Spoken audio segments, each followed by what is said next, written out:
Greetings and welcome to episode 282 of the Words About Games podcast, a weekly news and culture discussion podcast for Words About Games. And boy, we got some news for you. I'm your host, Amy K. Alexander, joined this week by Daffyd Moody. Howdly doodly doo, ladies and gentlemen, and everyone else, welcome. Because we've got a shit show to talk about today, but it's Monday. You know what that means. We're gonna break it all down and maybe scream at people or scream at people. Yeah, of those be them. Those be them. Yes. Forever grateful. Joe Medforce, amazing guy. Came on last week instead of this week. Well, we had a nice talk about Game Awards and video games and what our favorite video games of the year was. And Jeff Bezos' stick rocket. Jeff Bezos' stick rocket. I know he hasn't seen it yet, but if you see this before you see your message, like I said to you, you have unlimited invites. Come back anytime. Hell yeah. Oh, shit. It was the funniest thing ever. Yeah. When I don't look at my Twitter all day on Monday, and then I get home, finally get internet, boom, like 20 notifications. Like, what the fuck's going on? Oh, no. What's happened? Oh, nothing. It's nothing but fun. Oh, yes. It's Jeff Bezos' dick rocket. I mean, I had to clip it out. I couldn't not clip it out. You had to. It's like I think it was like by law. Internet podcasting, content creating law. I had to do it. I knew it was going to go places. And it did. Everybody loved it. Everybody loved Joe. We loved Joe. We were like kids. We were like kids who were told, like, okay, we've got people coming over, so you wash your neck and I won't wash behind the ears, straighten up and be on your best behavior. That was me and you last week. Yeah. We were on our very best behavior. Yeah, people who we know who don't wash behind their ears. Yeah, that was weird. That was weird.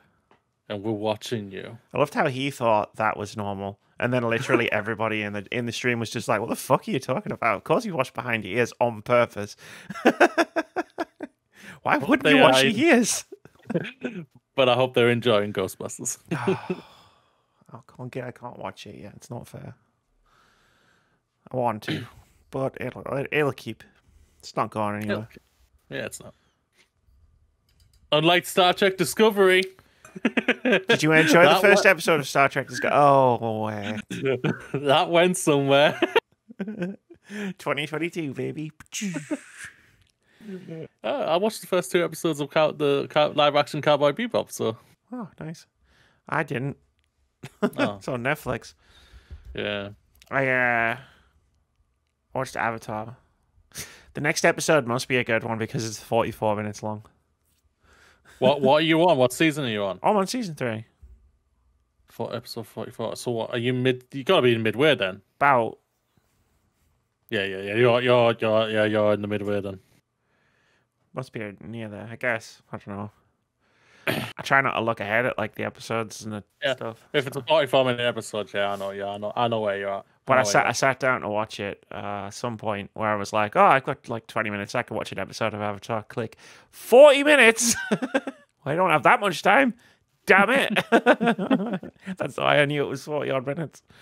It's good. A 2-part special. But it's one episode because we're Amazon Prime and that's apparently how we do things. Yep. Wait until you get to the finale. I've already seen it. It's like an hour and a bit long. It's like more than an hour long. Yeah, it's an hour. It's 4 episodes. It's an hour and a half, basically. And they've just made it into one episode because that's how I knew. Because I started season 3 and I was like, why are there less episodes this season than any other season? Oh, they're not. It's just long episodes. I was like, oh, great. Thanks. Yep. It's good though. I like it a lot. I organized the shelves behind me, so like once I start getting lights in it and you can see everything, it's like there's like groupings, right? I was inspired by having a PlayStation and an Xbox shelf, and there's a Nintendo shelf there, and I know what light I'm getting for it. But and I was like, I need a lot more plugs, really, because there's 8 fucking boxes behind me. I'm gonna need 8 different fucking plugs for 8 different lights. Helicopters are gonna try and land at my window every time we do a podcast. Well, that is what Jeff Bezos was going for. So I haven't bought any of these lights from Amazon. Thank you very much. you bought one of them. I did. But look, yeah, you're talking about your. I've changed my background as well. Hell yeah! I've spun around. I used to be this way. Now I'm this way. Moody just picked his entire desk up and went, "You know what? Kaboof!"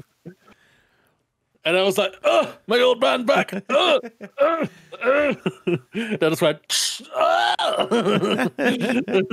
the back, the pain welt. It was good. My back, but my back.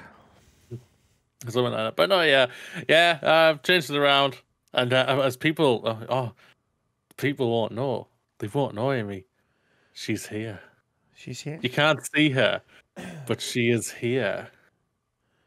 She's here, people. It's even got that at the back.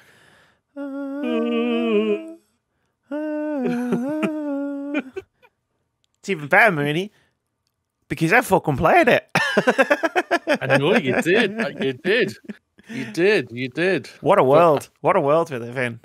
It is a world where I can say I've definitely played and streamed a brand new Halo game. But did you try it on this? Is that the Elite controller? Yeah. Yeah, one of those is now on my list again. Not that one, because it's way too expensive, but... Oh, it's beauty, though. I mean, I want one, Moody, but it's just like, I can't... I'm still struggling to justify the cost of an actual Elite controller to myself, never mind that one. So that's a lot for a controller. Well, obviously, we wanting to hold off as much as we can until we get to the shitty news here. So how about this? I have 2 Elite controllers. Why don't I just give you my old one? I mean, that would be unbelievable. The pads are off. Can't do anything about that, but it still works. The pads are off? Yeah. Give us one? Yeah, I don't know. I don't know why I'm moving. I've got it right here. Oh, here it is. I found it. It's a sync case and everything. Yeah, I used to have one and broke. Too much Apex Legends. Actually, it was Overwatch. So yeah, so that's what I mean. The pads on here are not there. Ah, the back paddles. Yeah, they got it on this part, but here they just slid off. That's fine, as long as you've got like the buttons on the back. That's all I want. I just need to be able to jump and shoot people at the same time in Halo. But you've got all these normal accessories. Yeah, like 130 quid just to be able to jump and shoot people in Halo seems a bit excessive. And I've got the wire around here somewhere, so I can definitely get you. I remember. Yeah, let's do it. I remember the day I bought my Elite controller. I came home, I played Overwatch, and like I got gold medals on like everything. In my first match, and I was just like, "Holy shit!" The controller actually does make a difference. Yes, it does. It does indeed. Yeah. It's a the control. I haven't tried out the second one yet because when we played Forza. I used just the normal controller. Yeah, so I am gonna eventually switch over and everything like that. But damn, I won't lie. Like, there's some sexy ass Xbox controllers out there right now. I'm like, there's the 20th anniversary Xbox one. I was thinking, oh my god, that looks like beautifully sexy and everything like that. I mean, is Amy gonna show off? My Design Lab controller is pretty sexy. Oh yeah, but didn't they release like a summer one and everything? Like was all mixed colors and everything. I was thinking, there was the Forza Horizon Mexico controller. That looked unbelievable, amazing. And I was thinking, damn it! Like I always complain that I think controllers are too expensive because they're like 50, 60 quid for like standard controllers. But I'm also grateful that they're that expensive because like you know how like you D&D people like Elfie, she's a dice goblin. She buys loads of like cool dice.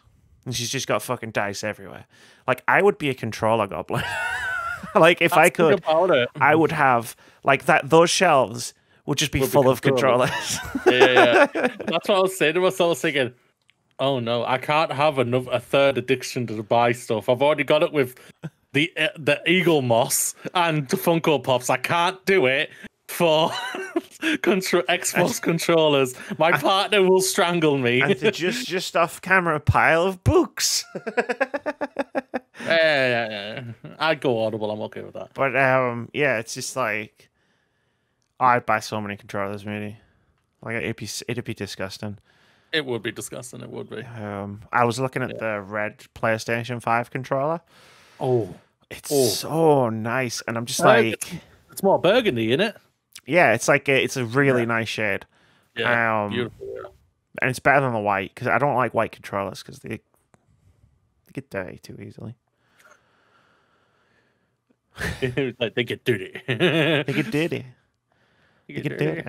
But I like this. I designed this one myself. Yeah, that does look sexy. I won't lie. I did all these different like cool color combinations and like all the like purples and reds and stuff, and then I just looked at the controller and I just went, "What if it was just simple?" And then I did the simple thing and I just took all the colors out apart from the pink, and I was like, "This actually looks really good." Pink and black surprisingly does go very well with each other. Yeah, I might do another one. The headphone jack on the controller actually is non-functional. Well, this has a headphone jack, so it's all right. Like, it's got the headphone jack, it doesn't work anymore. Like, you can't, like, so if, like, we use Discord because we're, you know, professional content creators. So we never use, I said what I said. So we never use, like, party chat or voice chat or anything, but you can't use it on this controller. So clearly the Joe Medforce saying us we are professionals has rubbed off on you. Everyone just keeps saying it, so I'm just going to go along with it now. I'm just going to go along with it. Fantastic. Well, Moody, every Monday at 8 p.m. we sit down and talk about what's going on around the games industry. Sometimes we talk about some games. We'll tell you all about what's coming out this week. And we try to guess review scores in OpenCritic Head-To-Head. 2 out of 4 of those things. Well, 1 out of 4 of those things isn't happening because there's no games coming out. I want to launch a protest on OpenCritic. We'll get to that part. We've got to fill that time in somehow because there's fucking nothing coming out for us to guess. You can get the video podcast over on youtube.com/wordsaboutgamesuk or the audio version on a variety of platforms, including Anchor, Spotify, Google Podcasts, Apple Podcasts, and more. You know what, though? I'm thinking about taking us off Google Podcasts because you remember me saying a few months ago I had to re-verify my account on Google Podcasts. I just got another email saying I have to re-verify my account, and I'm like, I don't know if this is worth the hassle. Get out, drop out. Just to be like, you know what? Keep it. Like, keep it Google, because the only places I actually want to be are Spotify and Apple. I'm not going to fucking... What the fuck, man? Stop making it hard for me to put podcasts on your stupid platform. There's timestamps in the description wherever you choose to get your podcast, so you can watch this podcast in any order you want. I'd say... I normally make a joke about skipping all of the bad news, but I mean, if you do that, thanks for watching. It's been a great podcast. We'll see you next week. If you want to hang out with us while we play some games, head over to twitch.tv/wordsaboutgames. This week's streams on Monday at 12 p.m. So it's already happened. Sorry. I'm playing Lost Judgment. On Wednesday at 9:30 p.m. I'm playing Unpacking. On Thursday at 7 p.m. I don't know what I'm playing because I was supposed to decide before we sat down to record this podcast, and I forgot. And then on Saturday at 8:30 p.m. we're playing Among Us and other multiplayer shenanigans. There may also be a Wild Moody appearing on Twitch. So did you like it? Yeah, I made it relevant. Moody might appear. He might appear, and someone might try and throw a Pokeball at him. Yeah. So no one people didn't realize I streamed a couple of days ago. I streamed 2 days in a row. I just streamed Friday and Saturday. So we streamed Monday to Saturday between the two of us. We streamed every day. We streamed every day last week. Wow. Damn. We were busy. We were busy. It was good. The bits that I saw of the Pokemon stream were good, and you did a great job with the Among Us stream. Especially when there wasn't many people there, which was really disappointing, but we can't do anything about that. We still had fun. All those losers out there who were like, I'm not going to play Among Us tonight. You missed out because it was a great time. Yeah. Like, put a sneaky piece. We did everything we could, and you'll get that on December 1st. No, December 16th when that highlights video drops. Oh my god. We're now praying to the gods. We're doing everything. Manifest it. We did. We didn't manifest it. No, we did not. Well, but you want to know what did get manifested, ladies and gentlemen? Activision. Yep. Content warning coming up here for sexual assault, and rape, and discussions of those things as we dive into the news of the week. Activision's Bobby Kotick knew of rape allegations, kept them quiet, new report says. This is from ONS Good over at Polygon, who writes, a Wall Street Journal report on Tuesday said that despite what he told Activision Blizzard's board of directors, chief executive Bobby Kotick did know of allegations of employee sexual misconduct throughout the company, including a rape allegation one former Sledgehammer Games employee made against a co-worker.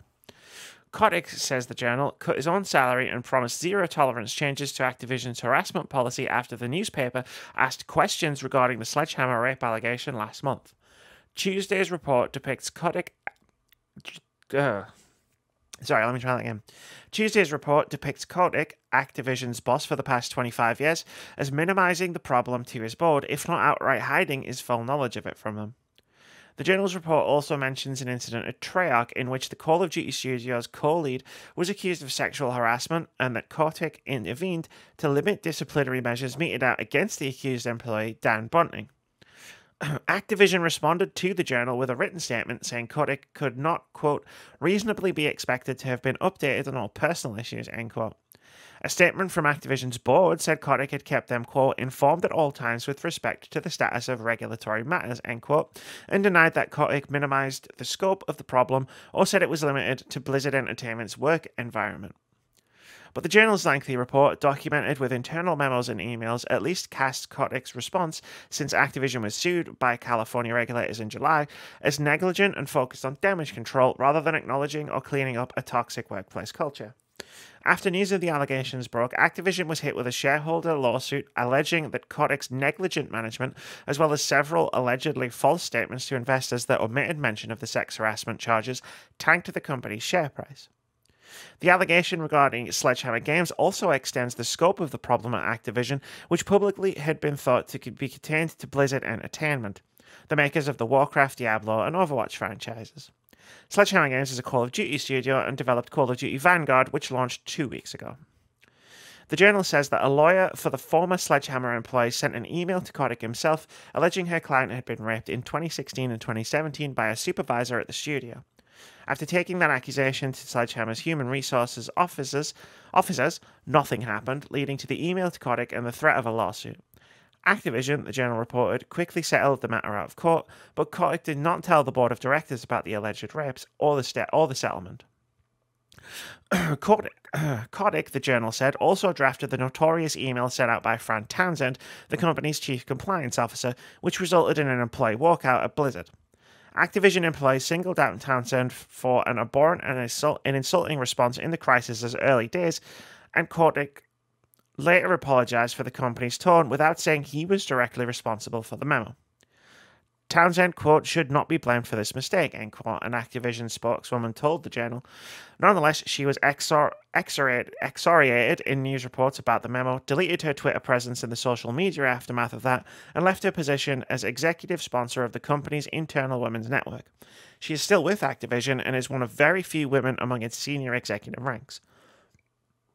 Polygon reached out to Activision for additional comment, and in a statement, the company called the Wall Street Journal's report, quote, a misleading view of Activision Blizzard and our CEO. Instances of sexual misconduct that were brought to his attention were acted upon. The WSJ ignores important changes underway to make this the industry's most welcoming and inclusive workplace, and it fails to account for the efforts of thousands of employees who work hard every day to live up to their and our values, end quote. Then, later...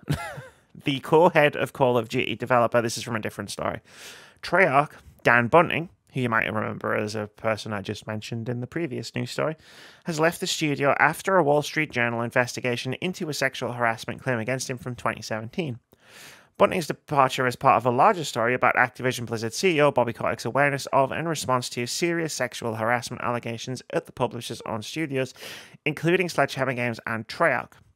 Bunting was the subject of an internal investigation in 2019 over accusations that he sexually harassed a female employee in 2017, according to the Wall Street Journal. The result of that investigation recommended that Bunting be fired, the journal reports, but Kotick intervened and Bunting was allowed to keep his position. An Activision spokesperson told the journal that, quote, other disciplinary measures, end quote, were imposed on Bunting, and the journal reports that he left Treyarch after the newspaper inquired about the accusation and investigation. An Activision spokesperson confirmed Bunting's departure in an email to Polygon. Later still, because this is one of those podcasts that's going to be a complete mess, by the way, of like mostly one story exploded into about 10 different things, but I wanted to get a few things in the start before we started discussing them. We got Jason Schreier on Twitter saying, Bobby Kotick is doubling down. In a video to employees this morning passed along to me, he attacked the WSG article and defended Activision. Quote, anyone who doubts my conviction to be the most welcoming and inclusive workplace doesn't really appreciate how important this is to me, end quote. And then lastly, for this portion of me reading the news, the Activision investors' response. Quote, the Activision Blizzard board remains committed to the goal of making Activision Blizzard the most welcoming and inclusive company in the industry. Under Bobby Kotick's leadership, the company is already implementing industry-leading changes, including a zero-tolerance harassment policy, more on that later, a dedication to achieving significant increases to the percentages of women and non-binary people in our workforce, and significant internal and external investments to accelerate opportunities for diverse talent. The board remains confident that Bobby Kotick appropriately addressed workplace issues brought to his attention. The goals we have set ourselves are both critical and ambitious. The board remains confident in Bobby Kotick's leadership, commitment, and ability to achieve these goals. End quote. There's a lot to take. There's a lot, and we've got more to talk about as well, no doubt about that. It took you 3 weeks, Activision, to turn us saying reasonably alright things about you, said, yo, you're doing something, unlike Ubisoft, you're doing something, to literally, you didn't just bury yourselves, you've drilled through to the other side of the flipping planet already. Like, you're in space. Like, this is insane. We already have known how corrupt and vindictive of a person Bobby Kotick is. The guy took home $150 million last year to himself and fired 1,000 employees in January or something. Yeah. Opened at the beginning of this year and everything like that, which we know. We already said it last week or the week before. That's coming again. We know they're going to fire another bunch of people in the next 4 months. We know that. It's their annual thing. WWE have just done it again. You can set your calendars to it. Yeah, basically. Record profits, record firings. Yeah, basically, yeah. Bobby Kotick, I already didn't like you. But you've gone, you now are like one of the worst people on this planet. And it's disgusting that you are still in your role at Activision. I agree. Like, I was contemplating, I'll openly admit this. I was contemplating after, like, because we said, Amy, that, we want you to do things. Like, you're doing things. Yay, congrats, blah, blah, blah. It's small, it's minimalistic, but you are, like I said, doing something compared to Ubisoft. I was contemplating, we can possibly maybe even talk about other news about Activision now. Because we said, just like Ubisoft, we're not going to talk about it except the bad shit, because that's the only thing that needs to be reported upon. I was going to go and say that. Nah, I'm not saying that anymore. I'm like, nope. Thank you, Bobby Kotick. You made me change my mind within the 5 seconds of seeing that article. And even more, Activision Blizzard to yourself here. If you think that the Wall Street Journal report is severely inaccurate, you don't know who the hell you are messing with when it comes to reporters. They are some of the elite when it comes to doing proper journalistic reporting. And they would have made sure that every single thing as this is not only corroborated, it's backed up, second source, third sourced, and probably even fourth or fifth freaking sourced, that this all was accurate. Yep. I mean, We they all backed it know- up with memos and emails. Yeah, we all know what they got was spot on against you, Bobby Kotick. And it's even more like... Right, can I just interject? Go on, yeah. Like, so, obviously, we don't know Bobby Kotick personally. We don't know anyone who knows Bobby Kotick personally. What I've read here and what Moody's listened to is the Polygon summary of the Wall Street Journal article. But both myself and Moody have read the Wall Street Journal article, which goes into a lot more detail, as you might imagine. But like to talk about corroboration, both Moody and myself also know people who work at Activision Blizzard or have worked at Activision Blizzard in the past, and we've been able to corroborate some stuff ourselves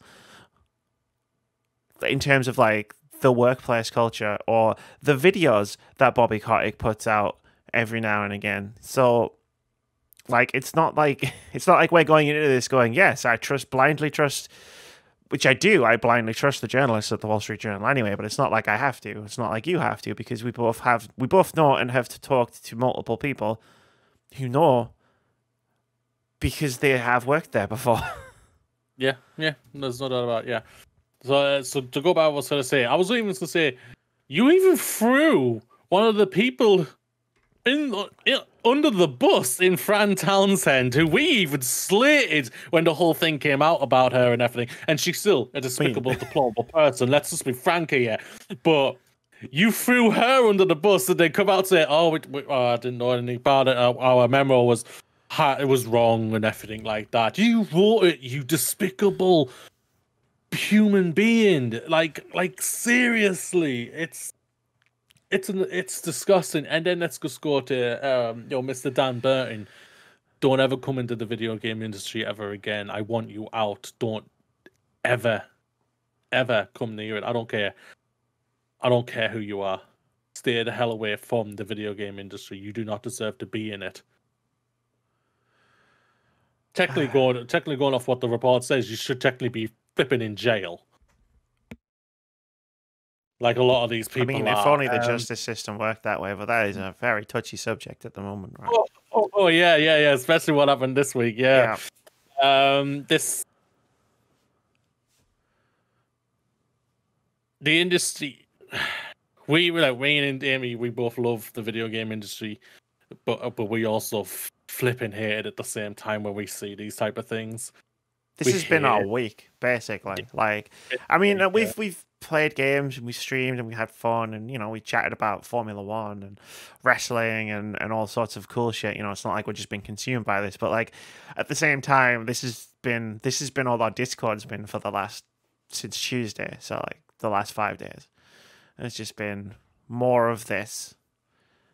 It's been like this for months, because unlike a lot of people out there, we will actually continue to talk about and dig in, find out about all of this stuff, irregardless of whether it's the big news or not, right? Like there's people out there who seem to only talk about this when IGN talk about it or when Kind of Funny talk about it. But it's all out there and it's all happening. Like to what you were saying before I really start digging into picking this apart. What you were saying was kind of funny to me now, because talking about, maybe we'll talk about Activision, like positive Activision stories, like games and stuff, because I had actually been contemplating, because as I've said to you in the past, like I follow a lot of cool people on Twitter who worked on Call of Duty Vanguard, who I like and want to support, and I was like, well, I might actually pick up Call of Duty Vanguard and give it a go. Because to support those people. And then Tuesday happened.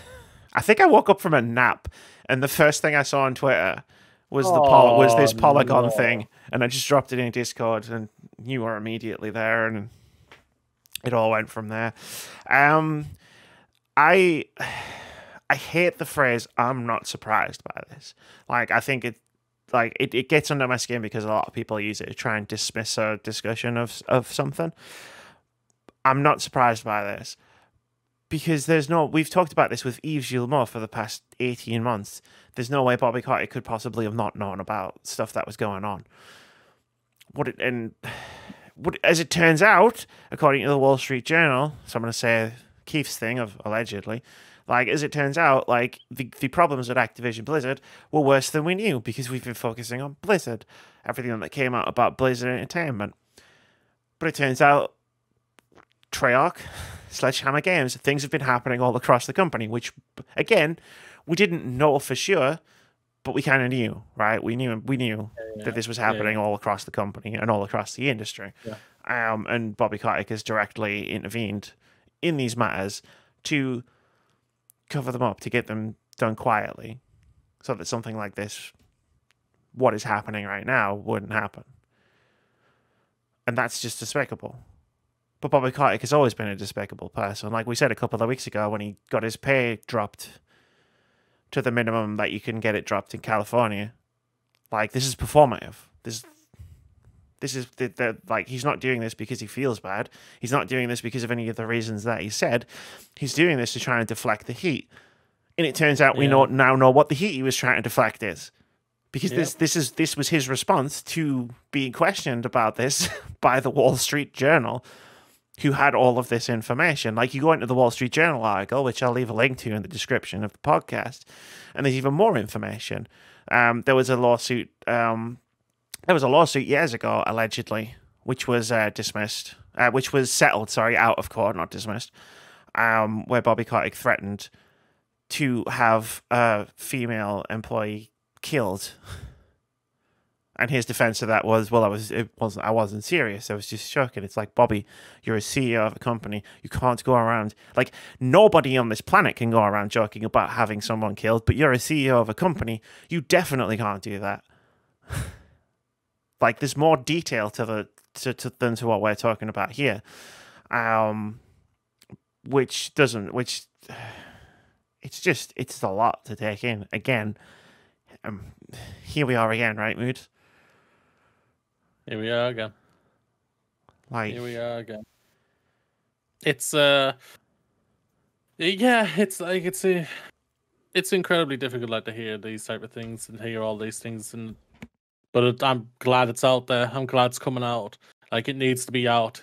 Like, this is the thing about it. This is shade. I'm going to say this right now. This is shade at these ones I'm going to call it. This ain't IGN. This ain't GameSpot. This ain't Kotaku. This ain't Eurogamer. This is the Wall Street Journal. This is a site that will get an article out there that will get big news sites talking about him. And they were on the big news sites in America. I know that as a fact. So... This is serious journalism, and I say that with the absolute respect to some of the amazing journalism I've seen at places like you've just mentioned. But this is serious journalism we're talking about now. I don't mean that as the people who were there. I more mean at the company for them, because they hamstring those people. We know there's some amazing people at those places who sadly can't talk about these type of news because they don't want to. Those companies don't want to ruin the relationships they have with these companies.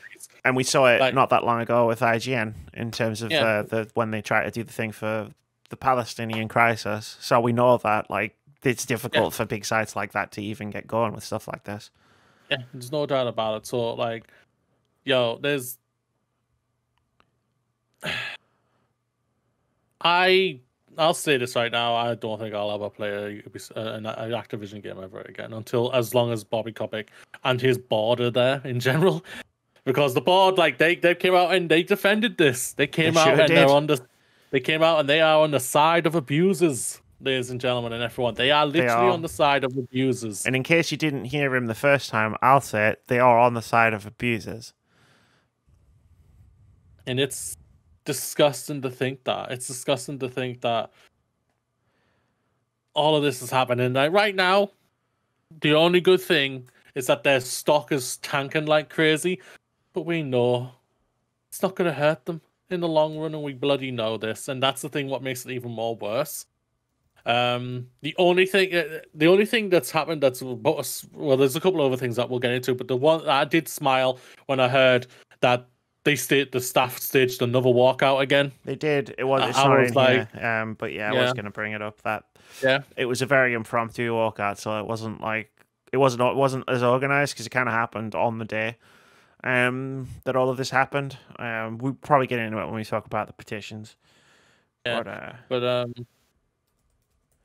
Activision Blizzard, man, just like, what the hell? What the hell? Yeah, I'm gonna bring it up again because I brought it up a couple of weeks ago. But like for the quarter ended September 30th, 2021, Activision Blizzard's net revenues presented in accordance with GAAP were $2.07 billion, as compared with $1.95 billion for the third quarter of 2020. So they made $2 billion. So yeah, the investors are absolutely not gonna want to throw Bobby Kotick out because he makes them a fuck ton of money. Well, the board and the shareholders are two different things. That's the thing I think people have got to realize, and that's why I think a lot of people are getting a little confused online and everything. Because saying board and shareholders are two different things. Yes, board are still technically shareholders, but they're even more power than normal shareholders because they're actually on the board and they're talking about what we're going to do to make even more money. Shareholders 9 times out of 10 just sit in the background and let the stuff they own just just accumulate wealth and everything. That's all they do. But if it's gonna they only get involved unless it actively hurts them, and that's what we've seen when it came to the thing a couple of days ago and everything. But yeah, but even then, so we've got the investors' response. I know it's the Activision Blizzard board remains committed, etc., etc., etc. But you'll see a news story if you go digging around about this that came out recently, which I haven't added into our show notes. About Activision shareholders call for Bobby Kotick's resignation. It's a shareholders group that own around, and I'm doing this from memory, so it might not be 100% accurate, around like 1 or 2% of Activision Blizzard stock. Like, yeah. It's cool that some shareholders have come out and blended sort of that support to, hey, Bobby Kotick needs to go because Bobby Kotick needs to fucking go. He's a piece of shit. But like, it doesn't really have much weight to it, especially when the board remains committed to Bobby Kotick. I made a tweet when I read this statement because it includes the phrase, under Bobby Kotick's leadership, the company is already implementing industry-leading changes, etc., etc., etc. And a message to the board, if you're going to continue on this path, you might want to steer clear of the phrase under Bobby Kotick's leadership, because you can add a lot to the end of that sentence. We just did. Under Bobby Kotick's leadership, people got raped and he tried to help cover it up, allegedly, according to the Wall Street Journal.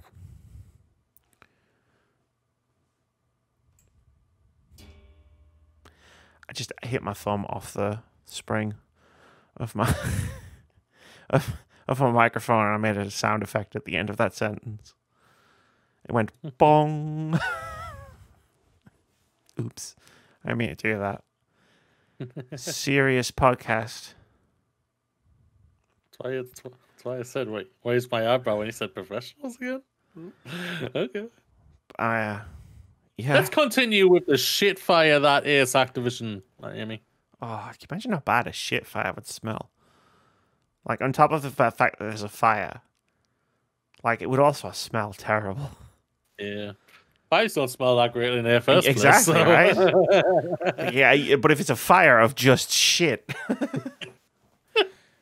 Or as we like to call it, a day at Activision Blizzard. Blizzard's first female co-leader only got equal pay after tendering her resignation. This is from Maddie Myers over at Polygon, who writes, facing a lawsuit for gender discrimination brought by the California Department of Fair Employment and Housing, Activision Blizzard replaced its president, J. Allen Brack, with 2 co-leaders, Jen O'Neill and Mike Ibarra. Blizzard's announcement of O'Neill and Ibarra's new roles presented them as equals, but that apparently did not extend to their paychecks. A mere 3 months after accepting her new position, Jen O'Neill departed Blizzard, and this past week, further reporting has painted a picture as to why. According to a Wall Street Journal report published on Tuesday, O'Neill sent an email to the company's legal team a month after accepting her new role as co-leader. In that message, she expressed a lack of faith in leadership, saying, quote, "It was clear that the company would never prioritize our people the right way," end quote. The Wall Street Journal's report also noted that Ibarra was paid more than O'Neill, despite both of them serving as co-leaders. Further reporting from IGN on Wednesday sheds more light on the pay disparity between the two co-leaders. The article quotes from the Activision Blizzard Slack channel for employees, where Ibarra apparently described the situation to his colleagues as follows, quote, Jen and I shared with management that we wanted to be paid the same to co-lead Blizzard together. Jen and I were both on existing contracts. I ran Battle.net and online products, and she ran Vicarious Visions, so our pay was different. The first time both Jen and I were offered a new contract, it was the same across both of us for the new co-leader of Blizzard roles, so our compensation was going to be the same, end quote. In other words, when Ibarra and O'Neill got promoted into their co-leader positions, they did not receive a raise right away. Their pay remained the same at first. Since Ibarra was already paid more than O'Neill, he continued to receive more money after accepting the promotion. IGN's report also quotes Slack logs in which O'Neill apparently asserted that she did not want to engage, quote, in a debate, end quote, with her colleagues about the situation. She further clarified that she was eventually offered pay equity with Ibarra, but this payment contract was only extended to her after she had informed the company that she was quitting. In her words, quote, while the company informed me before I tendered my resignation that they were working on a new proposal, we were made equivalent offers only after I tendered that resignation, end quote. O'Neill will remain at Activision Blizzard until the end of the year, and according to IGN, she informed her colleagues that she intends to operate in good faith as a co-leader with Ibarra until the conclusion of her time at the company. Well, what a surprise that there was a pay disparity between two co-leads between different sexes. What a surprise, especially as it's at Activision Blizzard. Yeah. But the gender pay gap's fake. Yeah, sure it is. Definitely fake. I have a question about, setting aside everything we are going to talk about this news story for a moment. I have a question just about, and I know what the answer is. I'm being very facetious when I ask this question. Why, before they were both made joint co-leads of Blizzard Entertainment, Jen O'Neill was running a studio, Vicarious Visions. And yes. Mike Ibarra was just working at part of Blizzard. Now, I say just. I don't want to diminish. What I'm sure was a challenging job. Battle.net and online products. He was not running a studio, is what I'm trying to get at here. And yet he was still paid more than the person he was running a studio? Yeah. But why, Moody?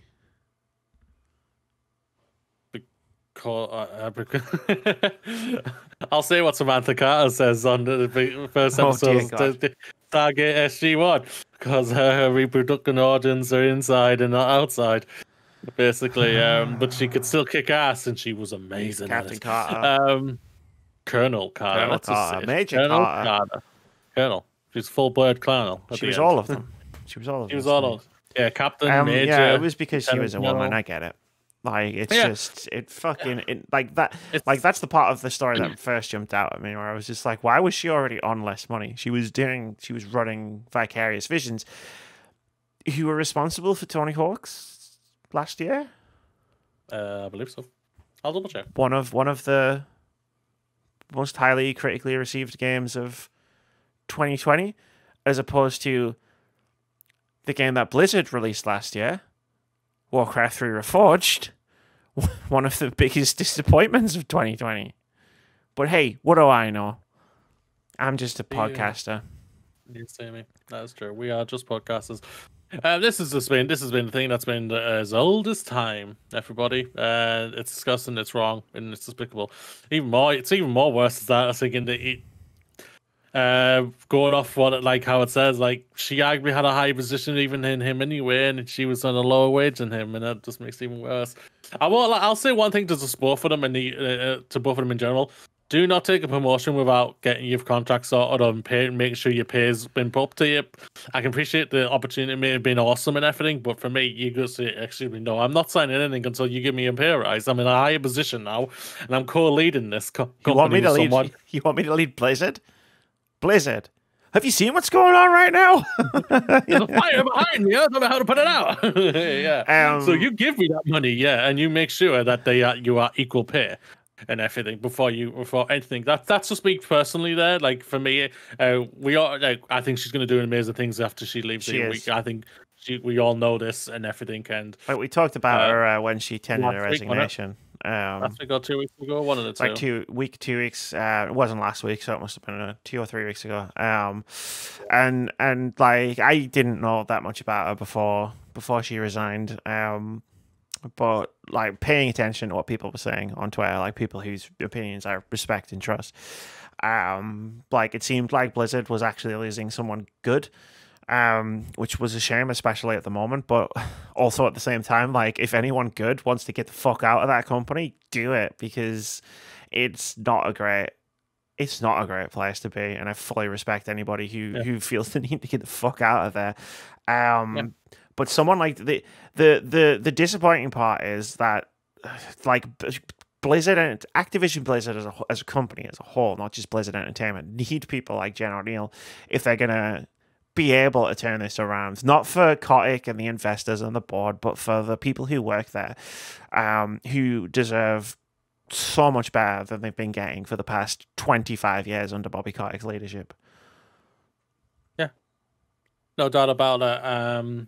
We were very surprised if she's not ahead of her own company and thrown out again within the next 10 years. She's doing diversity stuff across the industry, if I remember correctly. Oh yeah, no, but I'm saying like within the next 10 years. So I think I'll be very surprised if she done something about it. I hope she does it, and I hope she kicks ass at it, because it's sorely needed in the games industry as a whole. We now know even more why she's moving into the diversity thing and why she left Blizzard after like 3 months as a co-leader. Yeah, she wants to make sure that diversity is working very well, but also that everyone probably gets equal pay in the right positions and everything. I mean, so if you're both a co-league and like both a co-head, you're getting paid the same. Yeah. So the thing is, it's like when we talk about like Kotick and the front end and JL and Brack, the board of directors, the investors, it's like, I mean, you've probably picked up on it over the past few months if you've been following this podcast while the Activision Blizzard scandal continues, is I don't really trust anything they say. So when someone like Jen O'Neill is now coming out and saying, quote, "It was clear that the company would never prioritize our people the right way," end quote, that to me is damning, because that's someone who is near or was near the top of this company. I guess still is, because she hasn't left yet. Who is near the top of one of these companies and is expressing the same things that we've been expressing for the past few months on this podcast, and that is very troubling, because it tells me that what like Activision have been trying to paint this as a thing that's happened in the past, and is something that they're moving away from with all of the initiatives that Bobby Kotick has announced. But this tells me that that's not the case, because someone like Jen O'Neill is literally quoted as saying, "It's clear that the company would never prioritize our people the right way." So the initiatives that are being started at Activision Blizzard don't sound like they're doing what they need to do to help address the problems at the company. Yep, pretty much. Like, I put more weight in Jen O'Neill's words than I put in so many more people at Blizzard put together. I agree. So that's where we're at there. Let's keep going. Activision Blizzard staff and players are petitioning for Bobby Kotick's resignation. This is from Chris Scullion over at VGC. He writes, "A significant number of Activision Blizzard employees and players are petitioning for the company's CEO, Bobby Kotick, to step down following recent misconduct allegations. A staff petition calling for Kotick's resignation launched on Thursday and had been signed by over 1,300 Activision Blizzard employees at the time of publication." Excuse me, it states, quote, "We, the undersigned, no longer have confidence in the leadership of Bobby Kotick as the CEO of Activision Blizzard. The information that has come to light about his behaviors and practices in the running of our companies runs counter to the culture and integrity we require of our leadership and directly conflicts with the initiatives started by our peers. We ask that Bobby Kotick remove himself as CEO of Activision Blizzard and that shareholders be allowed to select the new CEO without the input of Bobby, who we are aware owns a substantial portion of the voting rights of shareholders," end quote. As well as the internal petition, a public online petition is also being shared by employee group ABK Workers Alliance. Quote, We have had several people reaching out and asking what they can do to be an active supporter of ABK Workers Alliance. As employees move to sign a petition calling for the removal of Bobby Kotick, we call for our supporters to sign a petition of their own, end quote. At the time of writing, the petition has more than 11,000 verified signatures. I'm pretty sure when I signed it, it had 20,000, so that number's definitely gone up. I'm going to double check it while Moody says whatever he's going to say. So the number's up to 20,000, you say? I believe that's what it was when I signed it last night. Oh, that's fascinating. So it must be people obviously outside of it and everything. Yeah, so there's the I'm pretty petition. sure there's only 8,000 employees of Activision. Yeah, so there's the petition. The first petition was the petition that was just being signed. It's like an internal company petition being signed by people who work at Activision Blizzard. The second one that we talked about that's a change.org, I think it is, which was created and shared by ABK, by a better ABK, the Twitter account, for everybody to sign, kind of like the Ubisoft petition from a while ago. Yeah, I saw it last night. Here it is. I'm looking up how many people have signed it right now. It's loading. 22,241. 42. 43. Okay, I'm going to stop looking at that. It's still going up. And even as we speak. Yeah. Very much. Well, that's good. I'm happy to see that. This is the only way it's going to... Well, this is not the only way. I think another story that we're going to talk about shortly will... I think another story, is the way. Is the way that can probably hurt them here. There's no doubt about this. The staff deserve nothing but love and attention here and to support in any way you can. And when I mean support is that you no offense, you don't buy the game, you support them in this way, and you literally call out for Bobby Kotick and everything like that. You can get back to the game later on, but this right now, the attention needs to be moved from whatever you want to play with from this company to supporting the developers who've actually created the game that you want to play and everything. It's Bobby Kotick needs to be removed as CEO. We all know this, and this is something that needs to happen. Hopefully, it will happen, but it's going to be a tenuous. It's going to be a long process until it actually happens. If it actually happens, there's no doubt about it. Just like Ubisoft and everything like that, he's going to try and dig his head into the sand and just ignore everything to try and weasel his way out of this. And we all know the only way this is going to hurt them is their profit margin, and the only way this is going to hurt them, and the staff are doing the right thing, is like they're signing petitions, they're walking out, they're in protest now, and that's what they need to do. I was saying that as I was saying like last week and the weeks before that, Ubisoft staff should start doing this as well, because they're clearly not going to listen to you. They're completely ignoring you, which they've done some of the petitions and statements. But like Activision now, like we need to start rallying this and pushing this really hard and everything like that. You can support these people properly, and I mean properly. I'm talking to everybody here, content creators alike, who need to play the game, and everything to create content. People out there who just want to play their games and everything like that, just dig their heads into the sands like Bobby Kotick is trying. Please don't do that. Sign this petition. Support them. Give them all your love. Send them love. Saying you're thinking about us. Saying you will support them. Say you will not buy this game at this moment in time. Show Bobby Kotick that he's not untouchable. So, to bring it back around to what you were talking about there of support, because we see this battered around a lot. We saw it with the Hogwarts game. I've seen it with the fucking Ubisoft games last year and this year, and obviously with Activision Blizzard games, with Riot games, with Rockstar. Like every time this happens, we see the thing of support, right? And how I want to support the developers by buying the game. You are not supporting the developers by buying the game. There's a popular sentiment that circulates whenever something like this happens, and people talk about, well, I'm not going to buy any games of, in this case, Activision Blizzard games, right? Because I don't want to support them financially, because we have goals, right? We have a better Activision has demands that they want met, and I think that they should get those demands met. And now we want Bobby Kotick gone because he's a piece of human garbage. But there'll always be that counter argument from certain people of, Well, then more staff will get fired, right? If I don't buy the games, they'll lose money. The first people who are going to get it are the staff, guys, girls, everybody else. I've got some news for you. Activision Blizzard fires their staff regardless. It doesn't matter if you buy Call of Duty Vanguard or not. Like, you could buy Call of Duty Vanguard and Warzone microtransactions and Diablo Fury Remastered or whatever the fuck it's called, like, into stratospheric proportions, so that all of these games are the best-selling games of all time in the video game industry. Activision Blizzard will still fire staff. You not buying these games is sending a message to the investors, to the shareholders, that they're not making as much money anymore.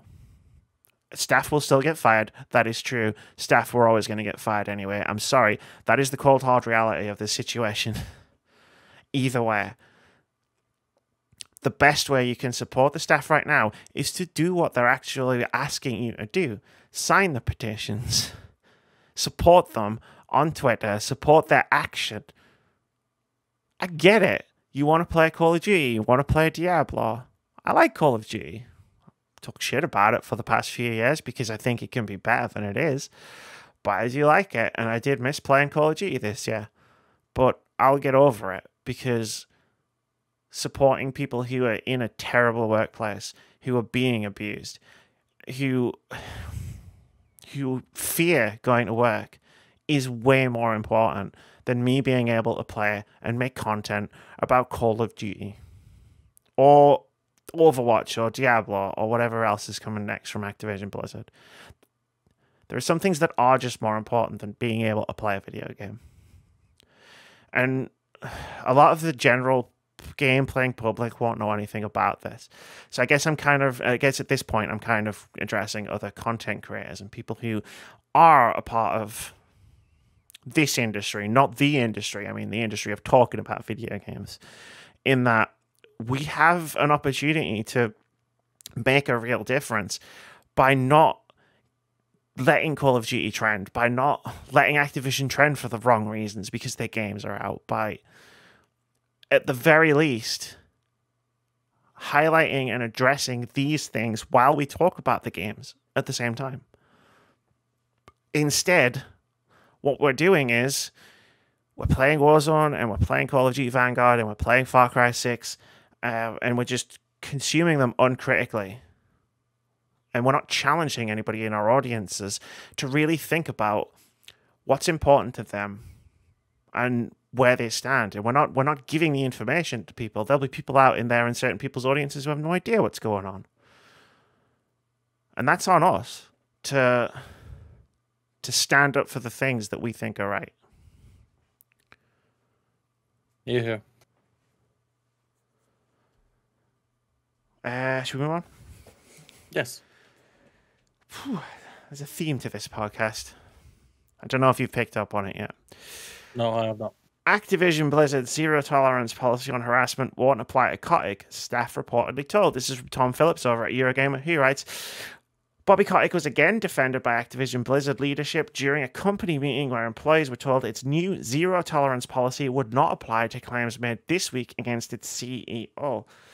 The all-hands gathering had been advertised as a place for employees to question the company's management following the week's devastating report, which detailed numerous alleged instances of sexual assault and harassment in Activision Blizzard, and which investigated Kotick's involvement in dealing with various cases. But staff heard little new. But staff heard little new, game developer reported, citing sources on the call who said that pre-screened questions were given answers repeating the company's pre-stated defenses. There was apparently nothing to suggest Activision Blizzard execs would not continue to stand by Kotick in the short term. When asked whether Activision Blizzard's zero-tolerance policy to harassment, something Kotick only announced last month, would apply to Kotick himself, staff were told no. Activision Blizzard execs said they did not, quote, have evidence, end quote, of Kotick's own alleged harassment of employees, such as the time he is claimed to have threatened to kill a staff member, as these occurred over a decade ago. Employees were also told that the company's upcoming Thanksgiving break had been extended, something staff suspected was an attempt to dampen further criticism. Yeah, because they would have known about this article because the Wall Street Journal would have told them, we're going to release an article, you're not going to like it. Do you have any quotes? Right to reply, right? It's like, because they're proper journalists, right? But yeah. Yep. I'll just say what's the best saying when it comes to the Tory government in the UK. One rule for them, and it's one rule for us. Yeah. Activision Blizzard. Hey, I'm talking to you. I've been talking to you all night, but I'll talk to you even more. You don't have a zero tolerance policy against harassment because if you did, then you wouldn't have to say that Kotick was immune to a zero tolerance policy from harassment. So guess what? You don't have one. So that was a lie. As far as evidence that of Kotick's previous misdeeds, we'll call them. Yeah, if there was lawsuits that were settled out of court, you'll have the evidence because you will have paid the lawyers and there will be statements. But I guess you probably shredded that, didn't you? When the government came calling. That's pretty awkward, isn't it, Activision Blizzard? Guess we'll never know who's telling the truth, whether it's you or the Wall Street Journal. But I know who my money's on. Yeah. Yes, no doubt about it. Go on. No. I have nothing else to say. I think I said it pretty perfectly. I mean, I've spoken privately to people who have worked at Activision Blizzard in the past, and these all hands meetings of pre-screened questions, like softball questions, isn't unheard of. It isn't new. This isn't the first time this has happened. This seems to be the regular thing inside Activision Blizzard, from what I've been told, from people who have worked at the company before. So again, it just lines up with what has been reported and what I personally know about the company. So I tend to just look at this and go, that all happened. I'm sure it did. Next news story. Yeah, let's go for it. Microsoft Xbox boss Phil Spencer tells staff he's deeply troubled by Activision Blizzard. This is from Sean Hollister over at The Verge. He writes, following a bombshell, you've already know all this stuff. The company's big console partners, Sony and Microsoft, are semi-privately expressing their distress. Bloomberg is now reporting that Microsoft boss Phil Spencer has now told staff he was, quote, disturbed and deeply troubled by the horrific events and actions, end quote, at Activision Blizzard, and that Microsoft is, quote, evaluating all aspects of our relationship with Activision Blizzard and making ongoing proactive adjustments, end quote, as a result. A Microsoft spokesperson told The Verge, quote, the Bloomberg report is accurate. Microsoft also shared a generic, completely unrelated statement about how Microsoft wants a welcoming and inclusive environment for all of our employees at Xbox. Yesterday, Sony PlayStation boss Jim Ryan similarly told employees that the company had expressed, quote, deep concern, end quote, with Activision Blizzard, according to Bloomberg, adding that, quote, we do not believe their statements of response properly address the situation, end quote. These private statements from Sony and Microsoft obviously don't carry anywhere near the same weight as if these companies publicly called out the situation at Activision Blizzard, and it's not clear if either company is interested in taking any concrete actions yet. Activision Blizzard is one of the most powerful publishers in the video game industry, and both console makers rely on them to provide new big-budget games for their consoles. That said, Microsoft and Sony also want to be seen as committed to a less toxic video game industry, and Phil Spencer in particular, who has made combating toxicity part of his public brand, quote, this type of behavior has no place in our industry, end quote, reads part of Spencer's new memo about Activision Blizzard, according to Bloomberg. I think Microsoft are gonna cut all ties. This is Activision. This is the crucible. This is like, right, Phil, we've praised you to the fucking ends of the earth and back. We've praised Phil Spencer to the ends of the earth and back for everything that he said and done at Xbox, since especially the last few years, because he's said and done all of the right things about everything. But this is the test right now, because this is the part where you have to put this is the part where you have to put your money where your mouth is. Because if you really are committed to combating this kind of behavior within the games industry, you have to respond to this more publicly than simply saying that it has no place in the industry. Okay, you believe it has no place in the industry. What are you, as a leader in the industry, going to do about it? Yeah, exactly. Yeah, and I'll say this to you, Jim Ryan, as well. You guys need to, this is where you guys come together and you literally come out and say, Activision Blizzard or Activision, whatever, we are suspending all of your games on our console for the foreseeable future until the actual active change has been made in Activision Blizzard. Now, we're not going to tell you how that should go. You know how it should go, type of thing. But you need to do this. And I'll say this right now. Both of you need to do this. You two are the most powerfulest console makers out there. Sorry, Nintendo. Are there any even Activision Blizzard games on Nintendo? It's not Crash and Diablo, I think. Okay. Yeah, either way, like they need to come out and literally you need to. This is no word of a bollocks to hear right now. Yo, Jim Ryan, if you can literally cut Cyberpunk out of your freaking console, you can take an Activision game. No offense. I know they sell you a lot of consoles, but no offense, you're gonna keep on selling even without this game. Because no offense. Go on. Well, we've already gone past the huge launch day sales, right? So I mean, yeah. And I'm not going to say they're not going to lose money. They'll lose money. They'll lose a lot of money. But I mean, if you're both committed to this, now's the time. Can you walk? Are you going to walk the walk, or are you just going to talk the talk? Yeah, that's the thing about it. It's not it's no more staying silent. You got to walk the walk now. Both of you, Jim Ryan, Phil Spencer, walk the walk. We'll walk with you, hand in hand, on Phil's side, because Jim, you still give me the creeps. I have Game Pass, right? So I don't buy Xbox games. I download them off of Game Pass. But like if Xbox do this, I will continue to subscribe to Game Pass. I'll stop buying their games. I will. I'll support them financially if they wanna actually do something about the absolutely abhorrent situation at Activision Blizzard. I'll buy Halo on December 8th when it comes out. I don't need to, but I will. Fuck it. I'm all about... We talk a lot about like not buying games, right? About not supporting companies, about not supporting Ubisoft and Activision Blizzard and other companies that have this kind of toxic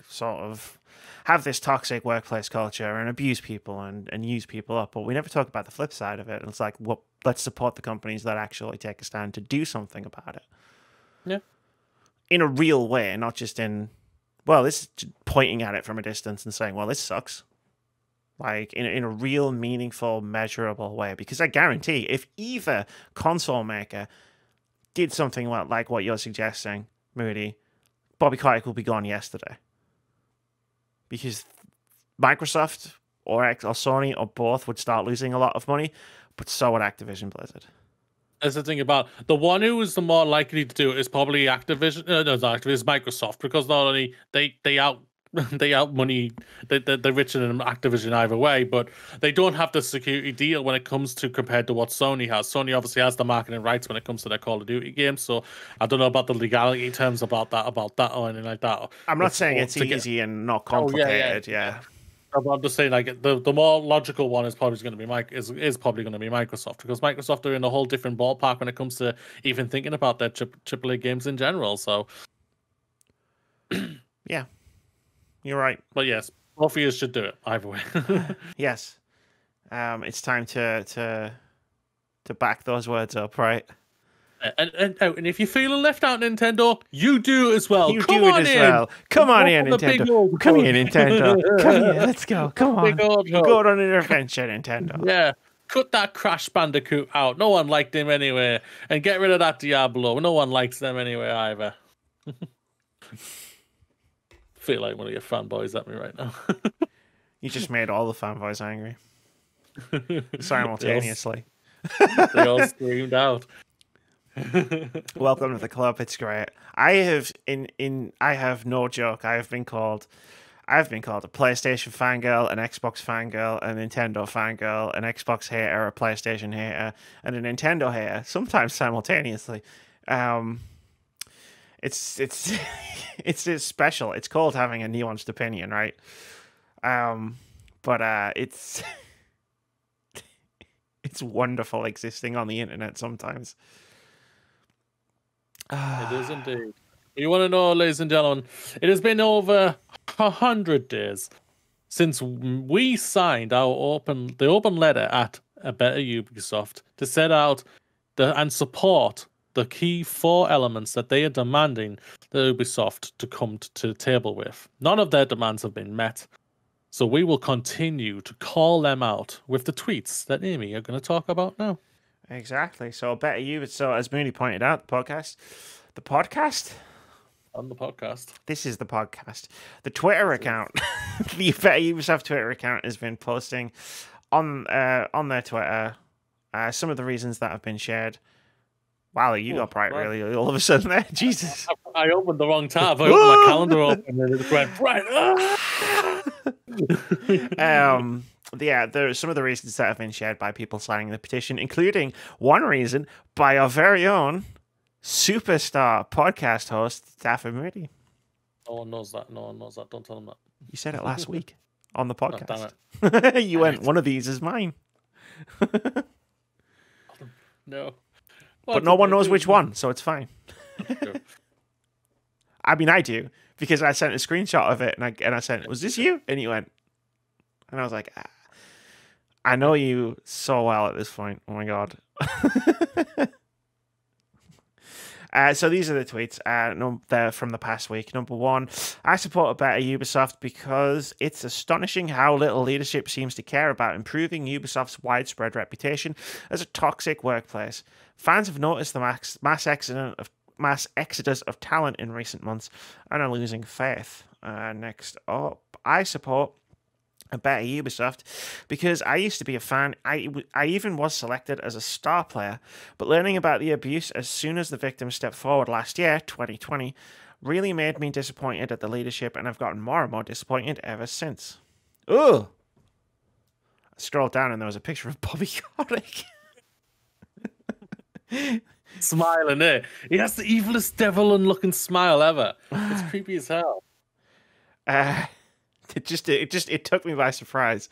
It's like he's haunting me because I've just spent the past hour talking about how much of a shithead he is. Look at that! Well, that's creepy. You can see the devil. You can see the haunts. Yeah. Next up, I support a better Ubisoft because Yves Gilmour once told us that our feedback is what makes Ubisoft grow. Here is my feedback: do better, end abuse in your company. Next up, I support a better Ubisoft because workers are owed a safe working place and a say in their future when their work is the only reason the company continues to exist. I believe that's all of them. Sure is all of them. I can do maths. That's everything that we've got for this week on the Better Ubisoft section.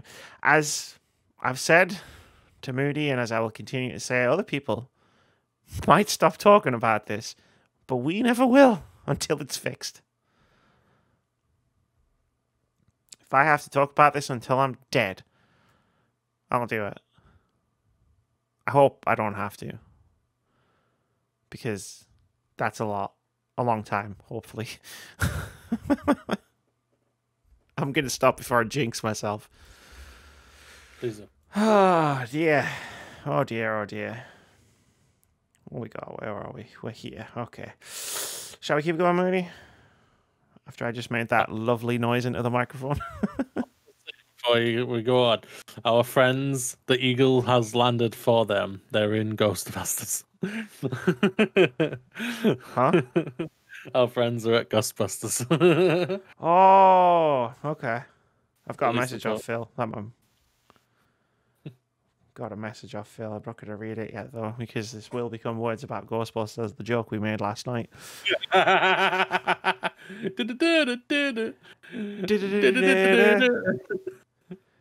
Let's keep going. Young people reportedly at risk of far-right extremism through online gaming channels. This is from Ed Nightingale over at Eurogamer, who writes, online gaming is being used to recruit young people to far-right extremist groups. The news follows a report published by the Home Office concerning the Prevent Anti-Extremism program. Figures show the number of referrals of people vulnerable to the risk of radicalization, of which the majority, 46%, were regarding extreme right-wing radicalization. As reported by The Guardian, the use of online apps and platforms is appearing more and more in referrals of far-right extremism, according to Prevent coordinator Sean Arbuthnot. In particular, that includes gaming platforms and chat apps like Discord. Arbuthnot discussed the practice of these far-right groups who promote the narrative that COVID is a hoax and purport white people as a minority in Britain. Quote, if you engage with them on a YouTube platform and scroll through the comments section, you may then find links to more encrypted chat rooms or extreme right-wing codes or signs and symbols that you may be tempted to research. That's one of the troubling ways right-wing extremists can play on the fears that have resulted from COVID-19 and conspiracies to groom, essentially, vulnerable young people in the online space, end quote. A Home Office spokesperson said, quote, it is vitally important that if anyone has a concern about someone they think may be being radicalized, that they act early and seek help, end quote. Indeed. This is insane to think this is happening. But like I've done a thing like at college, like to see if you see someone like if you think's getting radicalized, let us know and everything like that and blah blah blah and all that. I'm just like, yeah.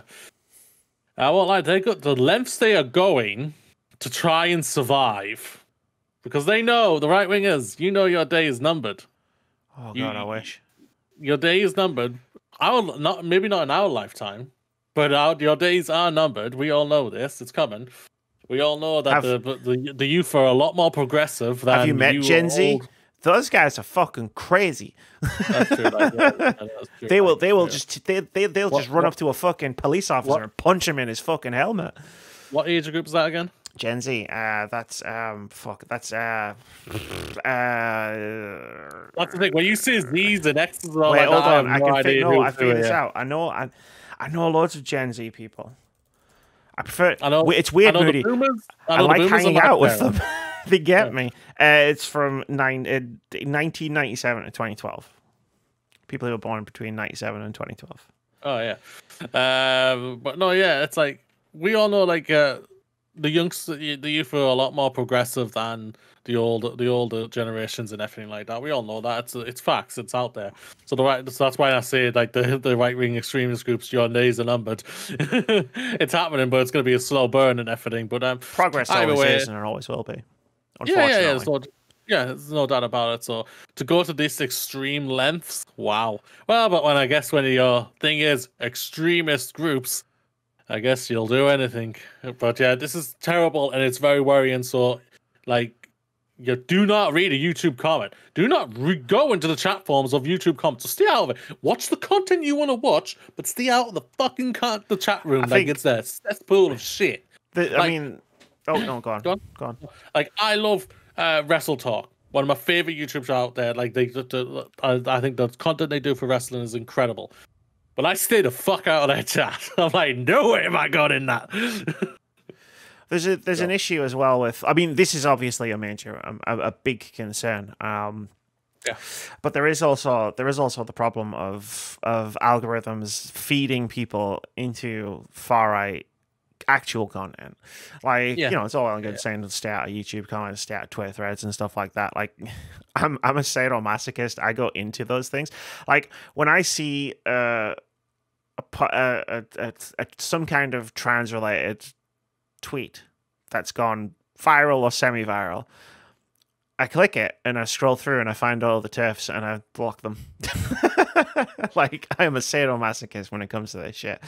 I'm not in any danger of being radicalized to the extreme far right, though. But like, there's a problem with like the algorithm funneling people towards this extreme far right ideology. Like, if you signed out of your YouTube account right now, and just like went in, not signed in, or went in with a brand new account, you'll very quickly start being recommended videos by Stephen Crowder or Ben Shapiro or Jordan Peterson, because it's for whatever reason, and it's probably got something to do with engagement. Those, you're far more likely to be shown content by creators like that than by creators like me, like an LGBT creators like us, LGBTQ plus people. Like, yeah, I literally, because sorry, but there was literally one incident that literally baffled my mind. You know, Amy knows, everything like that. I'm a huge F1 fan. I love the racing. But Lewis Hamilton's my favorite. I love the guy. I think he's incredible. Flawed, but he's an incredible driver, especially an incredible driver. Shout out to his helmet this weekend. Oh, that was amazing. Shout out to you. Shout out indeed. But anyway, So obviously, like, if I miss a race, very, very rare, but if I miss a race off, I'll watch the highlights on YouTube or anything like that. Or if I want to see something about Hamilton Lewis, I find it and everything like that. So because of that, I have to actually knock it off and then I go on the next day. There was literally one thing. Oh, because you looked up Lewis Hamilton for this race or something like that, we recommend this video. One of them was literally a person, a white pasty white dude, literally making a video complaining, saying Lewis Hamilton is a massive hypocrite because of his privileged upbringing, because of his driving and everything. And I was just like, why do I want to see that? Yeah, so I don't want to see that. I'm here to watch F1, not to hear someone whine because Lewis Hamilton has become incredibly wealthy and famous because of what he was able to do. Because the algorithm is just feeding you quote-unquote popular Formula 1 videos, right? It's like, that's how the algorithm on social media, and I'm not just going to talk about YouTube here, that's how the algorithm on social media works. Yeah. Like, when I looked up... how to work for Brexit. Yeah, I looked up a while ago now. It wasn't that long ago, but I looked up something to do with Battlefield on YouTube. I watched a video of something to do with Battlefield 5. Now, for those that might not remember, when Battlefield 5 was first revealed, one of the protagonists was revealed to be a woman. So naturally, YouTube, the section of YouTube you know I'm always talking about when I talk about this, took that very calmly, and made hundreds of videos about how this is historically inaccurate, right? So like, I watched one Battlefield video, and all of a sudden, I'm getting recommended videos by shitheels who are complaining about a woman in Battlefield 5, and I'm just like, why would you think I want to watch this shit? Like, why would you think I want to watch this shit? But it goes like, it can be casual, as much as anything like this can be casual. You and I both watched plenty of clips or videos of incredibly bad faith Last of Us Part 2 discourse by very popular gaming YouTubers. And that shit is where it starts. That shit's where it starts. Like, the transphobic, sexist, misogynistic criticisms of The Last of Us Part 2 before the game even came out, because we were just talking about the spoilers at that point. And then that's the start of the slope, right? And then you start sliding further and further down, right? Like, those content creators, I'm not going to name any of them, aren't the end game. They're the start. And it's like a gateway into more and more extreme positions and more extreme content, to the point where you get to the point where you are denying COVID, shouting about how vaccines are fake or don't work or give you autism. And that's where another part of the trouble comes from. It's a pipeline. Almost. Yeah. I watched the video. I think it was on Netflix, about like all of this thing and everything, and like how they did it was just like, wow, damn, man. And I didn't really understand it. I won't lie, I just didn't understand everything like that.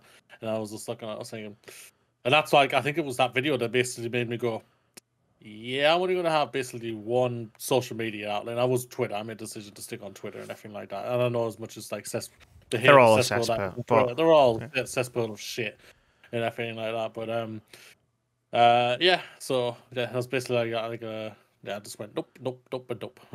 It's like when everyone like tells me, "Oh, please create a TikTok account." No, I ain't touching you. No, please follow me on Instagram. No, please follow me on Facebook. Fuck no. The TikTok algorithm is the only one that's gotten it right for me so far, because it basically just throws lesbians at me like 24/7 at this point. Like I get a few book recommendations, a few D&D TikToks every now and again. Every now and again I get a gaming TikTok. I don't actually get that many gaming TikToks on my For You page. And then it's just like 95% lesbian content. TikTok figured it out in like 30 minutes. And it's just like, oh, this is what you want to see. And I'm like, this is exactly what I want to see. Thank you very much. Please. It was like, it just knows me. It knows exactly who I am and exactly what I want to see. Unfortunately, YouTube is the opposite. I had to abandon my YouTube account because you can have like multiple accounts. I had to abandon the one I was using, and I used another one that I hadn't. It was there. It was always there, but I never used it for anything. And literally, I've subscribed to like a dozen YouTube channels that I really like. And then if I watch videos that aren't from those channels that are subscribed, like I watch them on a different YouTube account, so that the algorithm can't pick up that I'm watching other things. That's pretty wild. Not gonna lie. Like a lot of mine right now is Pokemon content. Yeah, right. Like I've watched some weird stuff, like doing research for like retrospectives and stuff. You have to like I've gone down some really strange rabbit holes. Like when I did the Control video, I did this whole research section on like brutalist architecture, which was especially prevalent in the Soviet Union in the 60s and 70s. It was just like you go on some weird tangents when you do research like that, and YouTube doesn't really know what to do with that information. It really doesn't. When it comes to my college account, I'm just like saying tutorials of how to do this and what are you trying to do? Just go to the right wing extremists, you idiot. Yeah, where are you going? What about this Ben Shapiro video? Fuck off, YouTube. Oh, let's move on. Let's move on. Streamlabs accused of plagiarism. I'm not gonna lie, that's really awkward. That's really awkward right now. This is from Jeffrey. I'm just looking at the Streamlabs OBS that I'm currently using to record this podcast.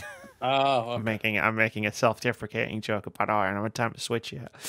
This is from Jeffrey Rosover at GamesIndustry.biz. He writes, this week, live streaming tools developer Streamlabs was accused of plagiarism by streaming service Lightstream. This followed the announcement of its new service, Streamlabs Studios, for Xbox console users. Lightstream tweeted a comparison of Streamlabs Studios and its website, which appeared to be very similar. Content creator Ion Brandon, great guy, you should follow him everywhere, showed that both services also had user reviews that appeared to be identical. Lightstream wasn't the only streaming service that had concerns with Streamlabs Studios. OBS Studio said via Twitter that it was advised about Streamlabs service's name, Slobs, Streamlabs Open Broadcaster Software, despite expressing that it didn't want the name to be used. Streamlabs proceeded to use it and file a trademark. Streamlabs released a statement addressing some of the concerns it has faced. Quote, we're taking immediate action to remove OBS from our name. They actually have. Said the company. Streamlabs OBS is built on top of the OBS open source platform. Streamlabs OBS is also open source, and our code is publicly available. We take responsibility for our actions and will support the community, end quote. Following the allegations of plagiarism, the company's business practices were also called into question. A former staff member at Streamlabs also pointed to alleged unethical practices at the company, but didn't provide further details. Let me provide the further details, because fuck me, there are some stories I have seen. I think did we talk about them last night? A bit, when we were streaming, or I just imagined that. Like on multiple occasions, I've asked to say what the hell's going on because I just couldn't be bothered to have a look at it, and I just kind of knew you were going to throw it in the news eventually for this week. So I was just like, do I look it up or do I just wait and everything? So Jamie going to shout this at me on a podcast. Yeah, I think Ryan kind of did the dumb version of it for me. Yeah, basically. So this is like the first part of the story. Like this is all that was in the news article that I pulled from GamesIndustry.biz. Which is the plagiarism part, which is it's a serious issue, right? But it's also kind of hilarious at how did they not know they weren't gonna get away with this? So they copied the Lightworks website page, the web page, to the point where they even copied the user reviews for Lightworks and put them on their own website, but changed the name to Streamlabs. Damn. How do you think you're going to get away with this? And then they were like, oh, it's placeholder. What were you using why were you using someone else's website as a placeholder for your own? I won't lie. When it comes to OBS in general, I literally thought OBS and Streamlabs OBS, because they had OBS in it, I literally thought they were just the same company, just different branches of it. I literally thought that. Yeah, a lot of people did on Twitter. Yeah. I didn't realize they were separate companies and everything. I didn't know, obviously. I mean, I knew they were separate, but for me personally, that is. But I didn't know Streamlabs had filed a trademark for their name, which then purport that all their stuff's open source, which is like, no, it's two different things. Like I didn't know that part. I didn't know that they'd basically taken the name without, like, against what OBS had said to them.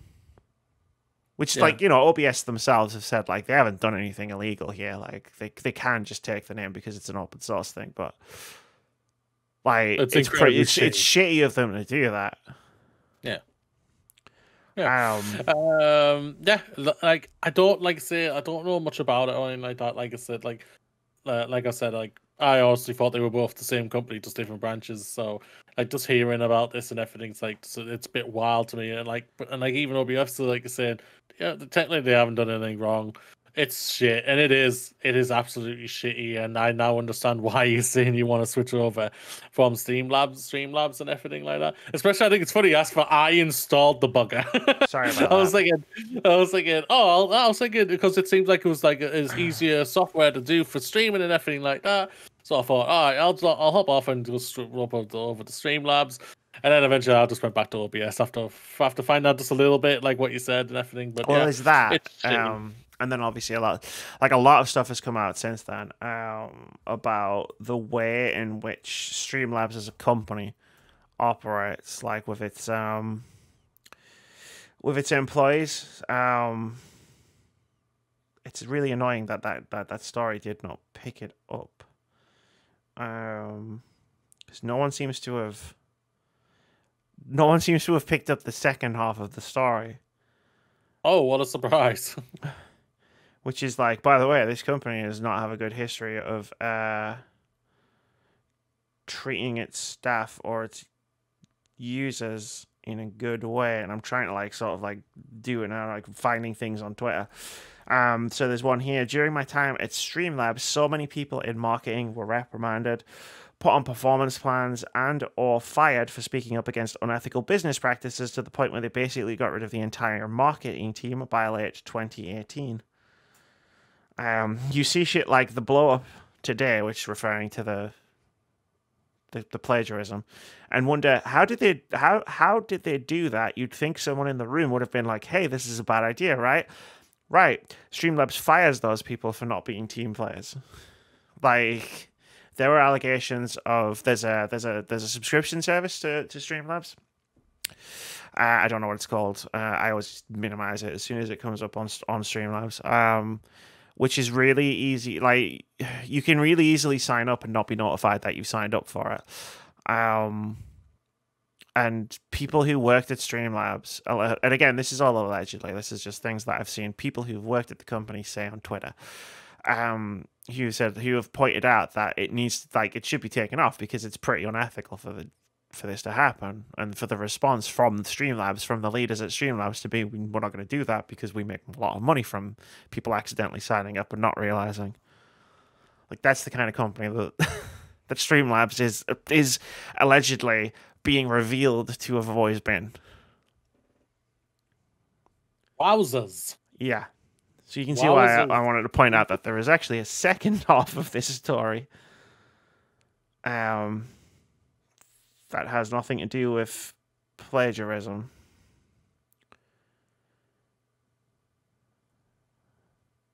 Unfortunately, no one's really pulled it together. Well, that's just real shit. So Streamlabs, you suck. I'm glad I uninstalled you and moved over. Yeah, we will, like, as I pointed out earlier in this podcast, we've both streamed for like the past 6 days straight. I am spending tomorrow. I'm doing a stream tomorrow, as I mentioned, and then after that stream, I'm gonna work on moving everything over. So expect the stream on Wednesday night to be a disaster as I try to use a new piece of software for the first time. It's pretty simple. I'll make a hash. I always do. Like, you know me. I'm just gonna push all the buttons and we'll see what happens. Start out so if I was able to, you can. Oh, that's nice. You know what? I'm gonna hold off on this for a week. Should we do? I won't lie, we didn't really play that much of that one either. I mean, we didn't, but like that's why this isn't a review. I need to get something off my chest about Forza Horizon 5, really. Okay. And Okay. I feel like you know what it is Okay. because I So played more of it when we stopped streaming because we streamed Forza Horizon 5 last week. yes. On one of the Wait, nights. do you want me to do a full intro here? No, it's fine. I'm just going to leave this in as part of the podcast. I want to talk to you about that actually, but I keep forgetting to mention it. Yeah, so we streamed Forza Horizon 5 for a bit last week. I was very excited. I never played a Forza Horizon game with another person before. I've played every single Forza Horizon game. And I was really excited to play it with Mooney because, like, as much as like people like think we just argue all the time, like We kind of do. we kind of do, but I feel like we enjoy each other's company. Mhm. I mean, I certainly enjoy your company. We got some amazing clips out of it as well. Thanks, Selfie. Check out my license plate, baby. But Well, yeah, we almost clipping you. yeah. Oh my god, like the one where you hit me. What did No, I I'm just hit? Yeah. Me. I'm thinking of one I just went. I went. It's the funniest thing. That'll be a good clip Traps. of the highlights in December. Oh, that is good in the highlights, baby. It definitely is. We're gonna have so many driving highlights. Yeah. So, well, do you want to tell them what you think of the game itself before? Like, should we talk about the game itself before we talk about the thing I want to get off my chest?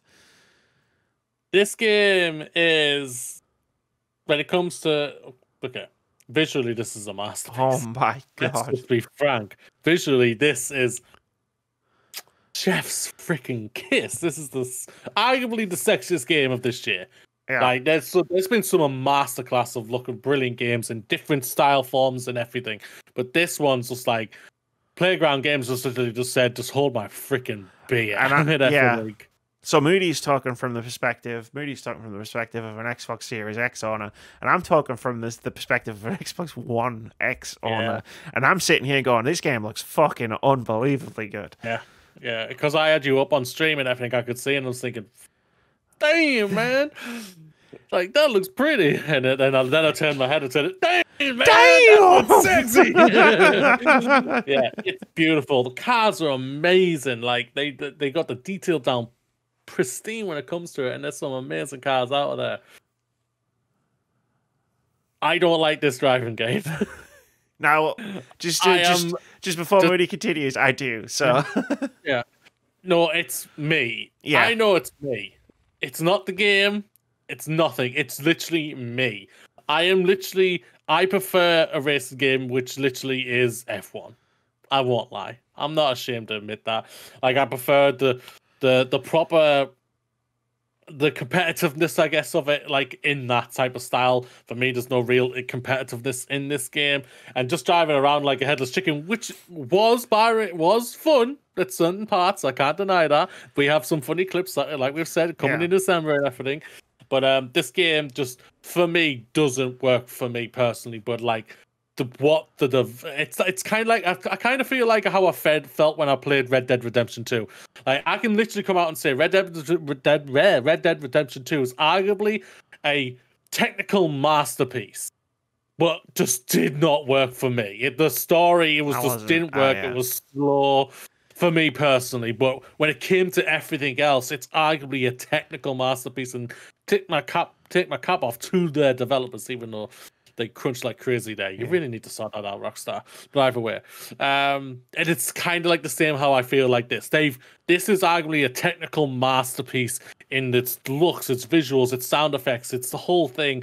And if you like that, how the mechanics are for this game, then you'll love this game. But for me, I don't enjoy it. I don't enjoy that. So it was just not the greatest experience for me. And I think if you watched the stream, you would have heard me not enjoying myself and actually getting verbally very annoyed more at myself than the game. Right. Yeah, because we didn't finish the stream with Forza, we finished the stream with Faz. So there was a reason. There was a reason for that beyond just what you were talking about. So like, it's the difference between a simulation racer and an a more arcadey racer, and that does go down to the controls. Like, that's the reason why I don't generally enjoy more simulation racers, right? Like, I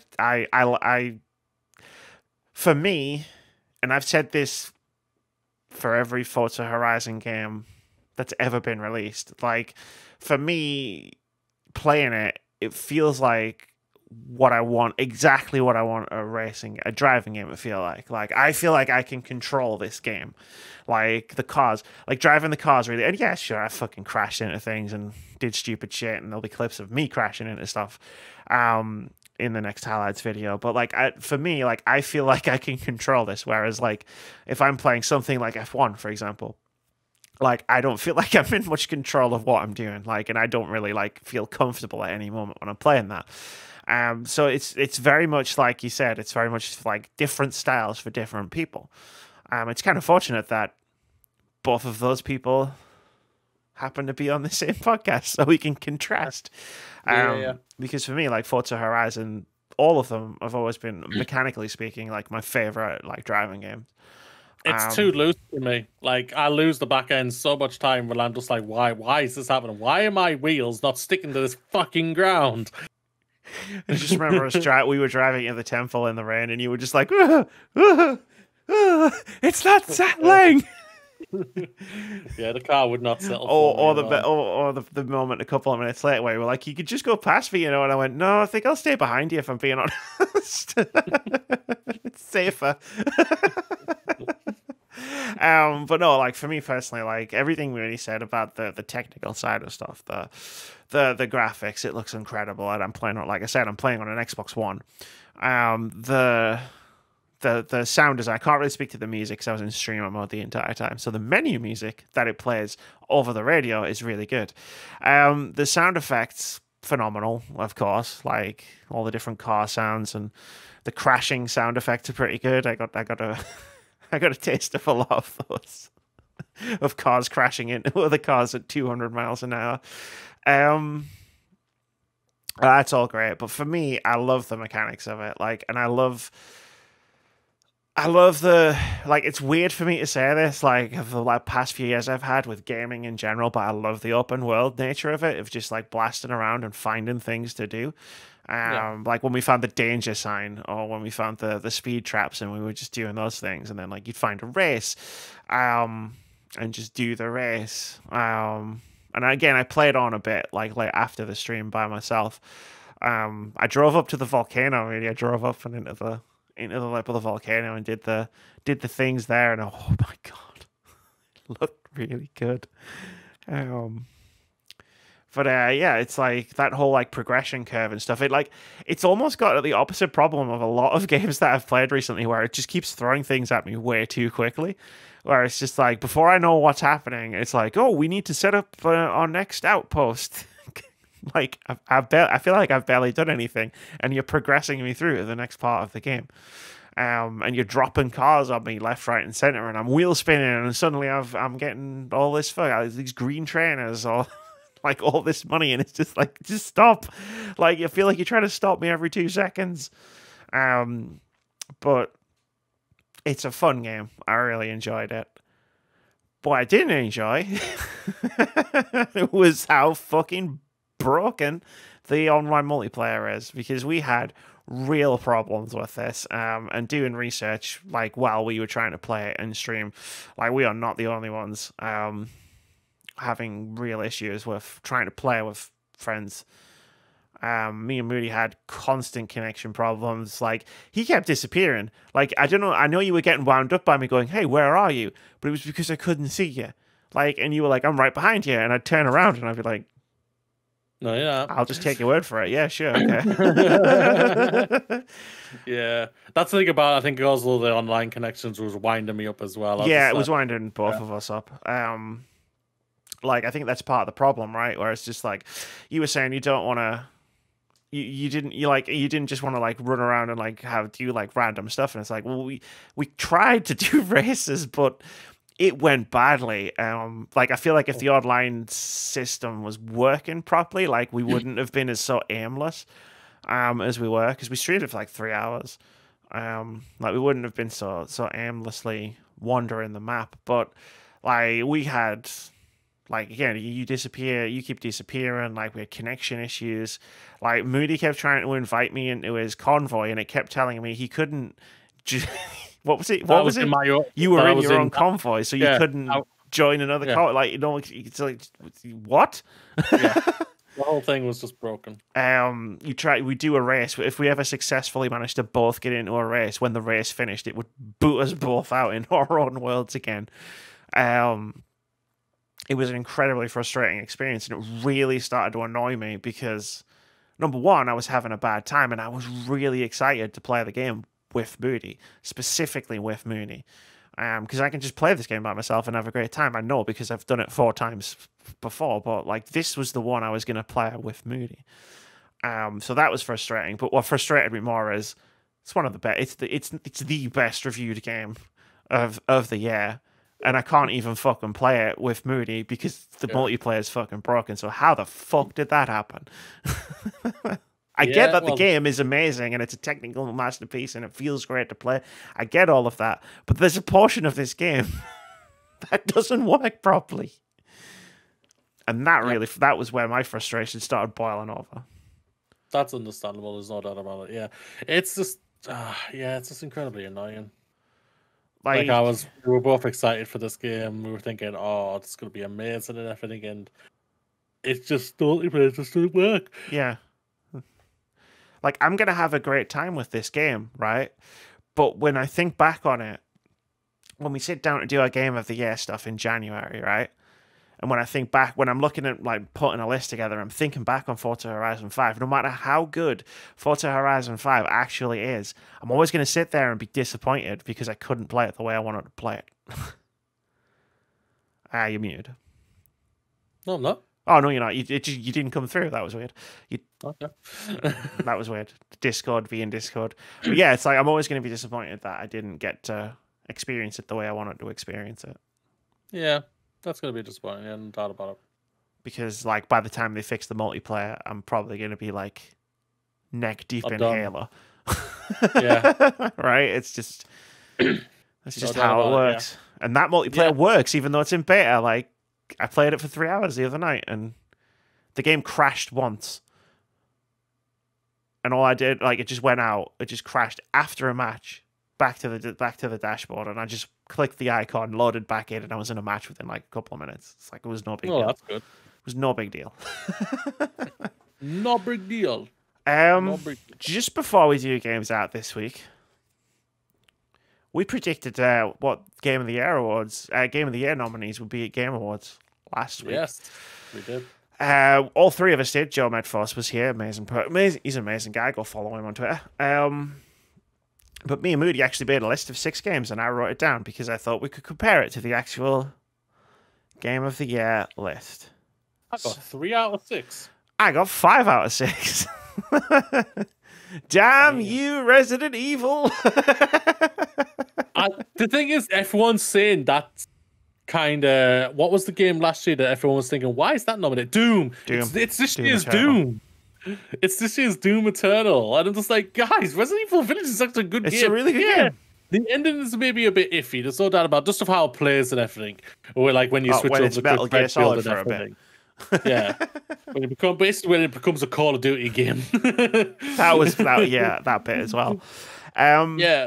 And other than that, it's like still a really, really, really great game, and it's deserved all its love. So the nominees, just to really quickly recap, are Deathloop, It Takes Two, Metroid Dread, Ratchet & Clank, Rift Apart, Psychonauts 2, and Resident Evil Village. I called all of that except I said Returnal instead of Resident Evil Village. I'm going to be honest, Moody, that game was not on my radar to be nominated for Game of the Year at the Game Awards at all. Which one? Resident Evil. Yeah, I think it's because, like, say it came out so early this year. What, wasn't it April or something? April, May? Oh, God, it was something like that. It was ages ago. Like, it was literally ages ago for it, and, like, I was a bit surprised. That's what I like. The biggest surprise for me is, I don't mean it in a bad way, just because I can't comment because I haven't played it, is Psychonauts 2, because I literally thought Forza Horizon 5's in a shoe on here.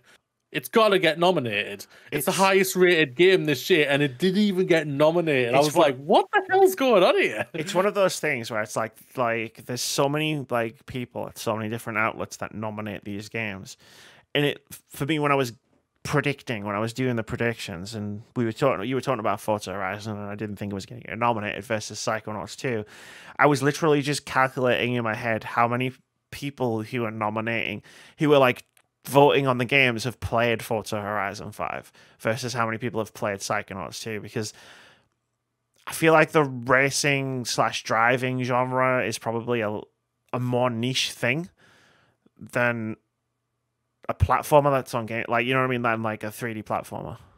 Yeah. That was where I was coming from with it. That was why I like, is Psychonauts 2 better than Forza Horizon 5? I have no idea. I played it for an hour and I didn't like it very much. Like, so yeah, there are some, like, I was not surprised Ratchet and Clank got nominated, was not surprised Deathloop or Metroid.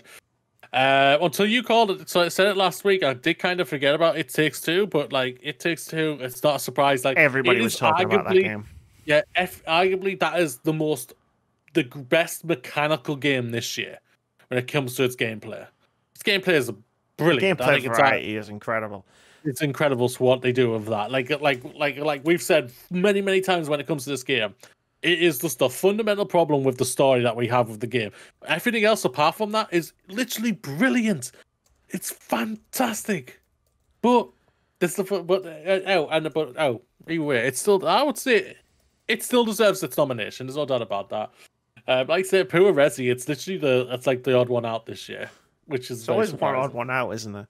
Yeah. So here's the question I'm going to ask you, Moody. You must have known this was coming. What do you think? Well, not what do you want? What do you think is going to win Game of the Year at the Game Awards? It Takes Two. It Takes Two. That's your prediction. I'm writing it down again. They want Joseph Fares to come on there to say fuck the Oscars. Fuck the Oscars. He's going to do that either way. Actually, I think he's learned. I think he's still boisterous, but I don't think he's going to do something like that again. My radiator is still on. I need to turn it off. There we go. I'm going to predict that Deathloop wins Game of the Year at the Game Awards 2021. That would have been my second pick. I feel like that's the one I saw the most voting people of the voting demographic talking about. Microsoft wins by not having the game on their console. The Xbox Game Studios published PlayStation exclusive Deathloop. Who's that a victory for? PlayStation or Microsoft? It's like, we got it. Why don't we just let both of them win? Peace, like, maybe if Deathloop wins Game of the Year, peace can be achieved in our time. And Jim Ryan and Phil Spencer can truly come together and conquer Activision. I want to ask you one thing though, because I don't know if you've seen it. I was wondering, what are your thoughts on the best indie game? Because I was very surprised with some of the omissions. So I've got some complicated thoughts on best indie games, like, and I'm gonna preface this by doing the YouTube thing of saying, like, I'm not that bothered by the Game Awards, as you know, Moody. Yes, I know that. But like a lot, like some of them aren't even fucking indie games, man. Like three of the games on that list were published by $1 billion publishing company.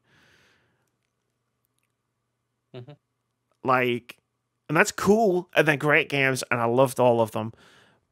But like, publishing developed the two different things. That's why they're probably saying it's just like, what isn't it like? What, like, I'm drilling down into an even more like existential question of what the fuck even is an indie game anymore? Is it just anything that's not a third-person action game? Is that what we're just calling indie game at this point? Pretty much. I'll say this. I was very, very, very surprised 12 minutes got on there. I guess a lot of people. It's very mixed. It's like 70 in it or something. I don't know. To be funny, like when I got to the point that I talked about in our review, that really like turned me off. I disconnected myself from the discourse around the game. That's fair. Like I said, the game, like the story is incredibly terrible. Kena, I haven't played things. I can't say anything about Kena yet. Desktop, it's actually probably going to be the one that wins it. Oh, it's the one that's going to win it. Yeah. Do you know about it? Inscription, it's a great game. Like, people who like that game love that game. And Loop Hero, again, it's a phenomenal game. I was just very surprised that Chicory wasn't in it. Well, Chicory wasn't backed by a massive publisher, so I guess it's not getting into best indie game. which Like, sucks even more. that's what I'm saying. Like, well, there's 5 nominees. 3 of them were published by Devolver Digital, who are a billion-dollar publishing company. What Kena Bridge of Spirits was pushed very heavily by PlayStation, and 12 Minutes was pushed very heavily by Xbox, and was published by a freaking film studio. Like, Chicory didn't have a it's weird, and this, it annoys me to talk about this in the best indie game category, because Chicory didn't have a chance because it wasn't published by a huge publisher. So a game like Chicory, how is that going to stand in? How is that going to stand out enough? And then you're into a point of, what the hell's the point of the best indie category at this point? Yeah, no, I understand. I was very curious. Yeah, no, I don't mind. I don't mind. Like, the Games for Impact category, right? So here's what got nominated in Games for Impact: Before Your Eyes, Boyfriend Dungeon, Chicory, A Colorful Tale, Life is Strange, True Colors, and No Longer Home. Like, if you take out Life is Strange, True Colors, like, that's a more indie list of actual, of games that are more actual indie games. And I don't mean to throw shade at the teams or the people that worked on the games in Best Indie. And honestly, like, it's such a nuanced discussion that I don't really feel like I have the capacity to have right now. I think you're right, though. Games of Impact is probably arguably the more indie one ever, apart from Life is Strange, True Colors. Yeah, the rest of them are all big impact. I've seen games. I've seen people calling It Takes Two an indie game, man. I won't lie, there was one that made me laugh though. Most anticipated game. Elden Ring, God of War, Ragnarok, Horizon Forbidden West, Zelda, and Starfield. And I was talking this with my class and everything like that. So who do you think's going to get nominated? Who's going to win that one? A lot of people, like, some of them lean towards like the PlayStation, or some of them lean towards Breath of the Wild. Say, are you stupid? You know, there's only one game out of these 5 that has proper gameplay and it's getting talked about a lot right now, and that's Elden Ring. Literally, people previewed the fuck out of that for 10 hours. That's the thing that's going to get nominated and win this. It's Elden Ring. Yeah, and like I say, Ragnarok's not coming out until 2023. That's what I was saying to them. Pretty much. Is Zelda coming out next year? I wouldn't bet money on it. Personally. It's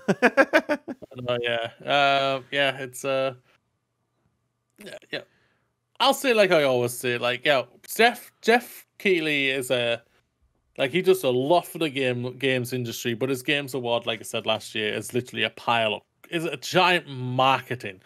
It's nothing. It's like a giant marketing content, like creators' wet dream, basically. I am at the Game Awards. As someone who watches it live, I watch the Game Awards for the trailers, the music, the musical performances that are related to gaming. So like the time that they did the Doom soundtrack or the game orchestra, like the Persona 5 stuff they did last year, that was really good. Or when churches performed Death Stranding live, like stuff, those kind of music performances. I'm there for those things alone. And like the one speech that I know is going to go viral.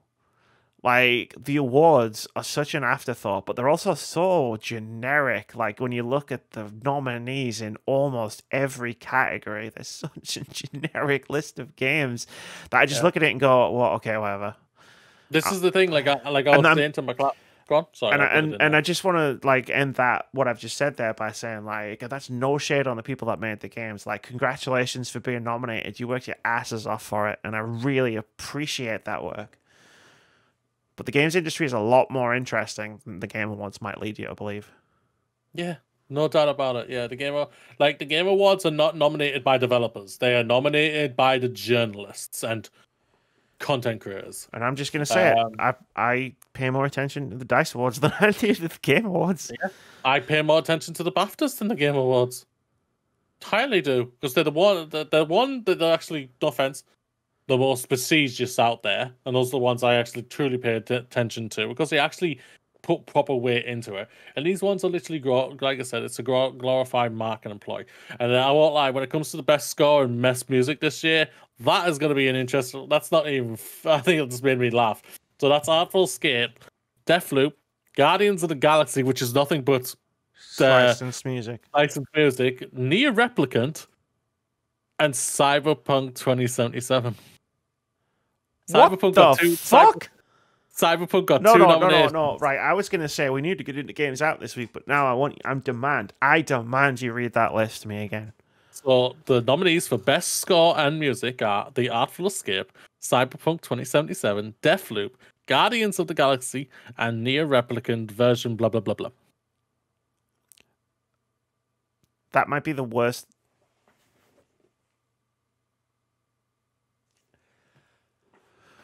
And this week, the Video Games Award have broken Amy, unlike Joe last week.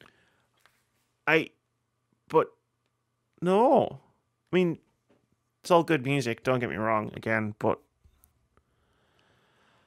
how is that the list of? Did people play games with the music turned off this year? Is that what was happening? Like, and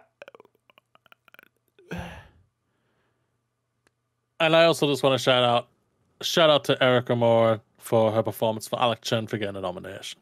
Yeah, because she was amazing. She was amazing. What the fuck happened to the Game Awards? What the fuck happened in that category about music? Did everybody just forget what music sounded like? Like,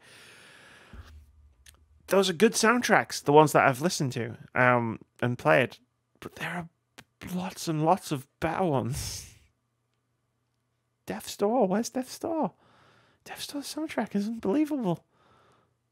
How did that not get? Okay, I'm like a fucking skipping record at this point, Rudy. Narita Boy, yeah, Narita Boy is one of my favorite scores this year. Didn't even get a fucking nudge. I doubt how many fucking games journalists even bothered playing that.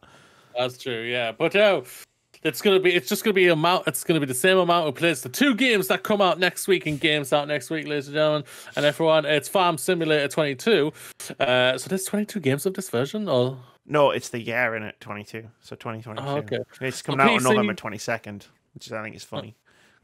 Okay. PC, PlayStation, Xbox, Switch, and Stadia. That's still around.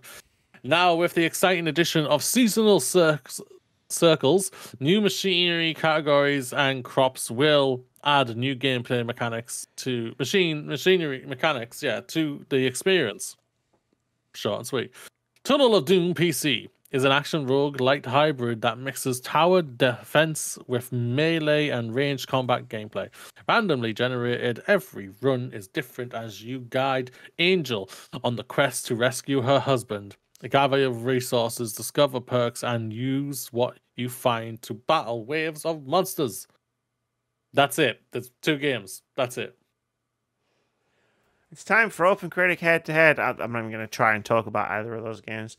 I know nothing about them. It's Black Friday weekend, so nothing's coming out. Yeah, it's time to play OpenCritic Head-To-Head. This is the game we play every single week where we try to guess the OpenCritic average of 1 upcoming game. Whoever guesses closest to the score gets 1 point. If you manage to guess the score correctly, you get 2 points. Last week, myself, Moody, and Joe Medforce, who's an amazing person you should follow everywhere on the internet, tried to guess the OpenCritic average of the Pokemons. I guessed it would get an 88. Moody guessed it would get an 84. Joe guessed it would get a 77. And at the time of recording, Pokemon Brilliant Diamond and Shining Pearl has an OpenCritic average of 77, which means Joe gets 2 points because he got the score correctly, and we're never inviting him back to play OpenCritic Head-To-Head because I feel like we're going to get rinsed. I lodged a protest in this score. He's not here. He's not part of the team. I should get the point. Nope. Because I'm closest. Nah. There's no point. Neither him, Foxes, Keith should get all their points separated and those games put into the right categories between you and me, because they aren't a part of this. Oh, you do realize you're doing a Christian Horner here, right? Yeah, I'm getting my best Karen out. You're getting your best Karen out. I would like to speak to the manager. Well, unfortunately for you, manager, Moody, the manager is me. And I would like to. I did not want to exclude Joe from our game last week. And fair play to him for getting the score completely 100% accurately on his one and only appearance on the podcast. Well, he'll be back though, ladies and gentlemen. Oh, he will be back. He will be back in the future. So that leaves the scores at Amy 22, Moody 21. And as you might have noticed while we were doing games out this week, there isn't really much coming out this week. So I decided that we are not going to play OpenCritic Head-To-Head this week, but I'm holding the game until a future week. So we're going to do like 2 in 1 week to make up for it. because I didn't. To be honest, like I didn't like you're behind. I didn't want to be like, haha. Here's one potential point that I've taken away from you. Well, I wouldn't be behind. It would be tying if you just got rid of Joe. I'm not getting rid of Joe, though. I'm going to tell him you said this. I'll tell him himself. I'm going to be like, listen, like, Moody is, like, telling me to get rid of you. No, not telling me to get rid of him. No. I'll word it however I want to word it. No, Moody. You'll get out of this. I'll word it how I want to word it. Fun fact, though, the game... So the game I originally put in the show notes last week was Battlefield 2042, but it already had like a couple of reviews. It didn't have a score yet, but we decided because it had some reviews, we'd just switch to Pokemon's. It's on a 69. Amy probably would have got 2 points for that. You would have what? You would do? 100%. I would have picked 69. Yeah, that dropped like a shit on a stick. It's only been made worse because Halo's out now. Well, that's for Call of Duty as well in general. Because like, more full Activision in a year, putting their online servers all on Microsoft, and then Microsoft decided, well, yeah, you have this part. Push all of our servers to Halo, make it as stable as we can, please. Hey, that game is fucking stable for something that's in beta. Works like a charm, right? I won't lie, Fudging better be stable. They took a year off to get the thing sorted. I think they needed longer because there's Forge and campaign co-op now have been delayed again to like May 2022. There's no doubt about it. They needed longer. They needed this to come out next year and everything. We know this. The date of when this game is releasing tells you that for me. They just said that this is coming out. They feel like they have to say it's coming out this year and lock it in. So that's why they've left it to as late as they technically could in December. I made a mistake though, Moody. I read a couple of the campaign previews for Halo Infinite. It sounds really good. Like, people are really impressed by the campaign so far. But what I find fascinating about the campaign previews is, because I read the one from thegamer.com specifically, they've played the full game, but they can only talk about the first part of it. First 5 hours or something. Yeah, it's like the first 5 hours. So they're talking about the first 5 hours, but they're also like, they're like subtly hinting that, like, no, the rest of the game also delivers. Like... This might be like the fucking ultimate Halo game. And I'm just like, motherfucker. And it sucks we can't play co-op on it. I know. The one when you might actually like. Apart from Halo 4.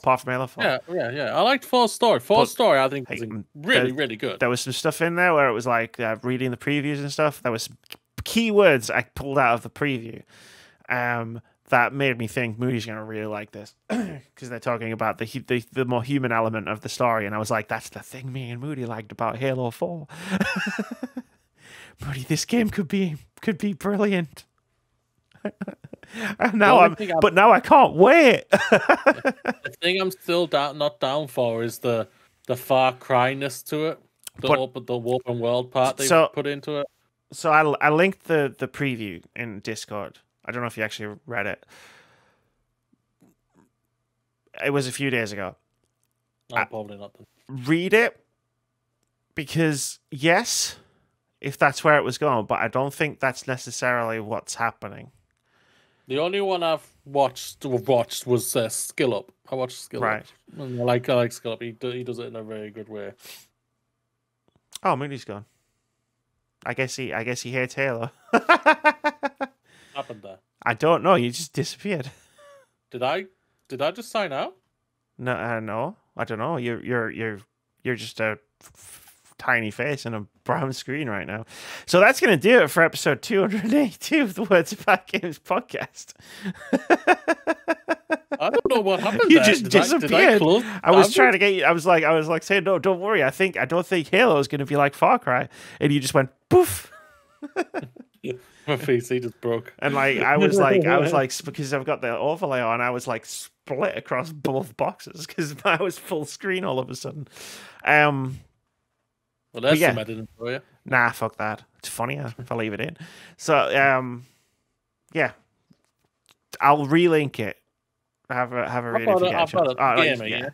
Gamer, yeah. But we'll get out of here because we're about it's about that time. So that's going to do it for episode 282 of the Words About Games podcast. Thank you very much for watching. If you've watched or listening, if you've listened, I think we had a really good podcast. I think we talked about some really tough issues, but I think we did it in a very productive way. I was expecting a rant, and neither of us really ranted. We were grown-ups about the whole thing. I think it's just like we've had the entire week to talk. If this was like Tuesday and we recorded on a Tuesday, I think we would be like, what the... Yeah, and bawling and everything. I think because we had like 5 or 6 stories as well. Yeah. And I think it's also like we've had a week basically. We've almost had 7 days to basically digest it and like mull over it and everything. Yeah, so, and then regurgitate it back in Bobby Kotick's stupid fucking face. Yeah. I like what you said there. I am probably going to title this podcast something along the lines of Bobby Kotick as a pile of human garbage. Though. That's fair. There's no doubt about it. But Moody, I don't want to end on a negative note. I would rather end this podcast on a positive note. What have you got for me?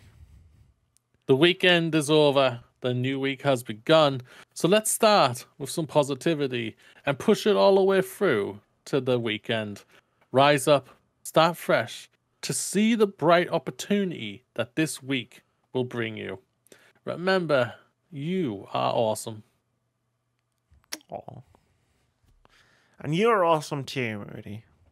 Try. Well, you succeed. Say bye. Bye.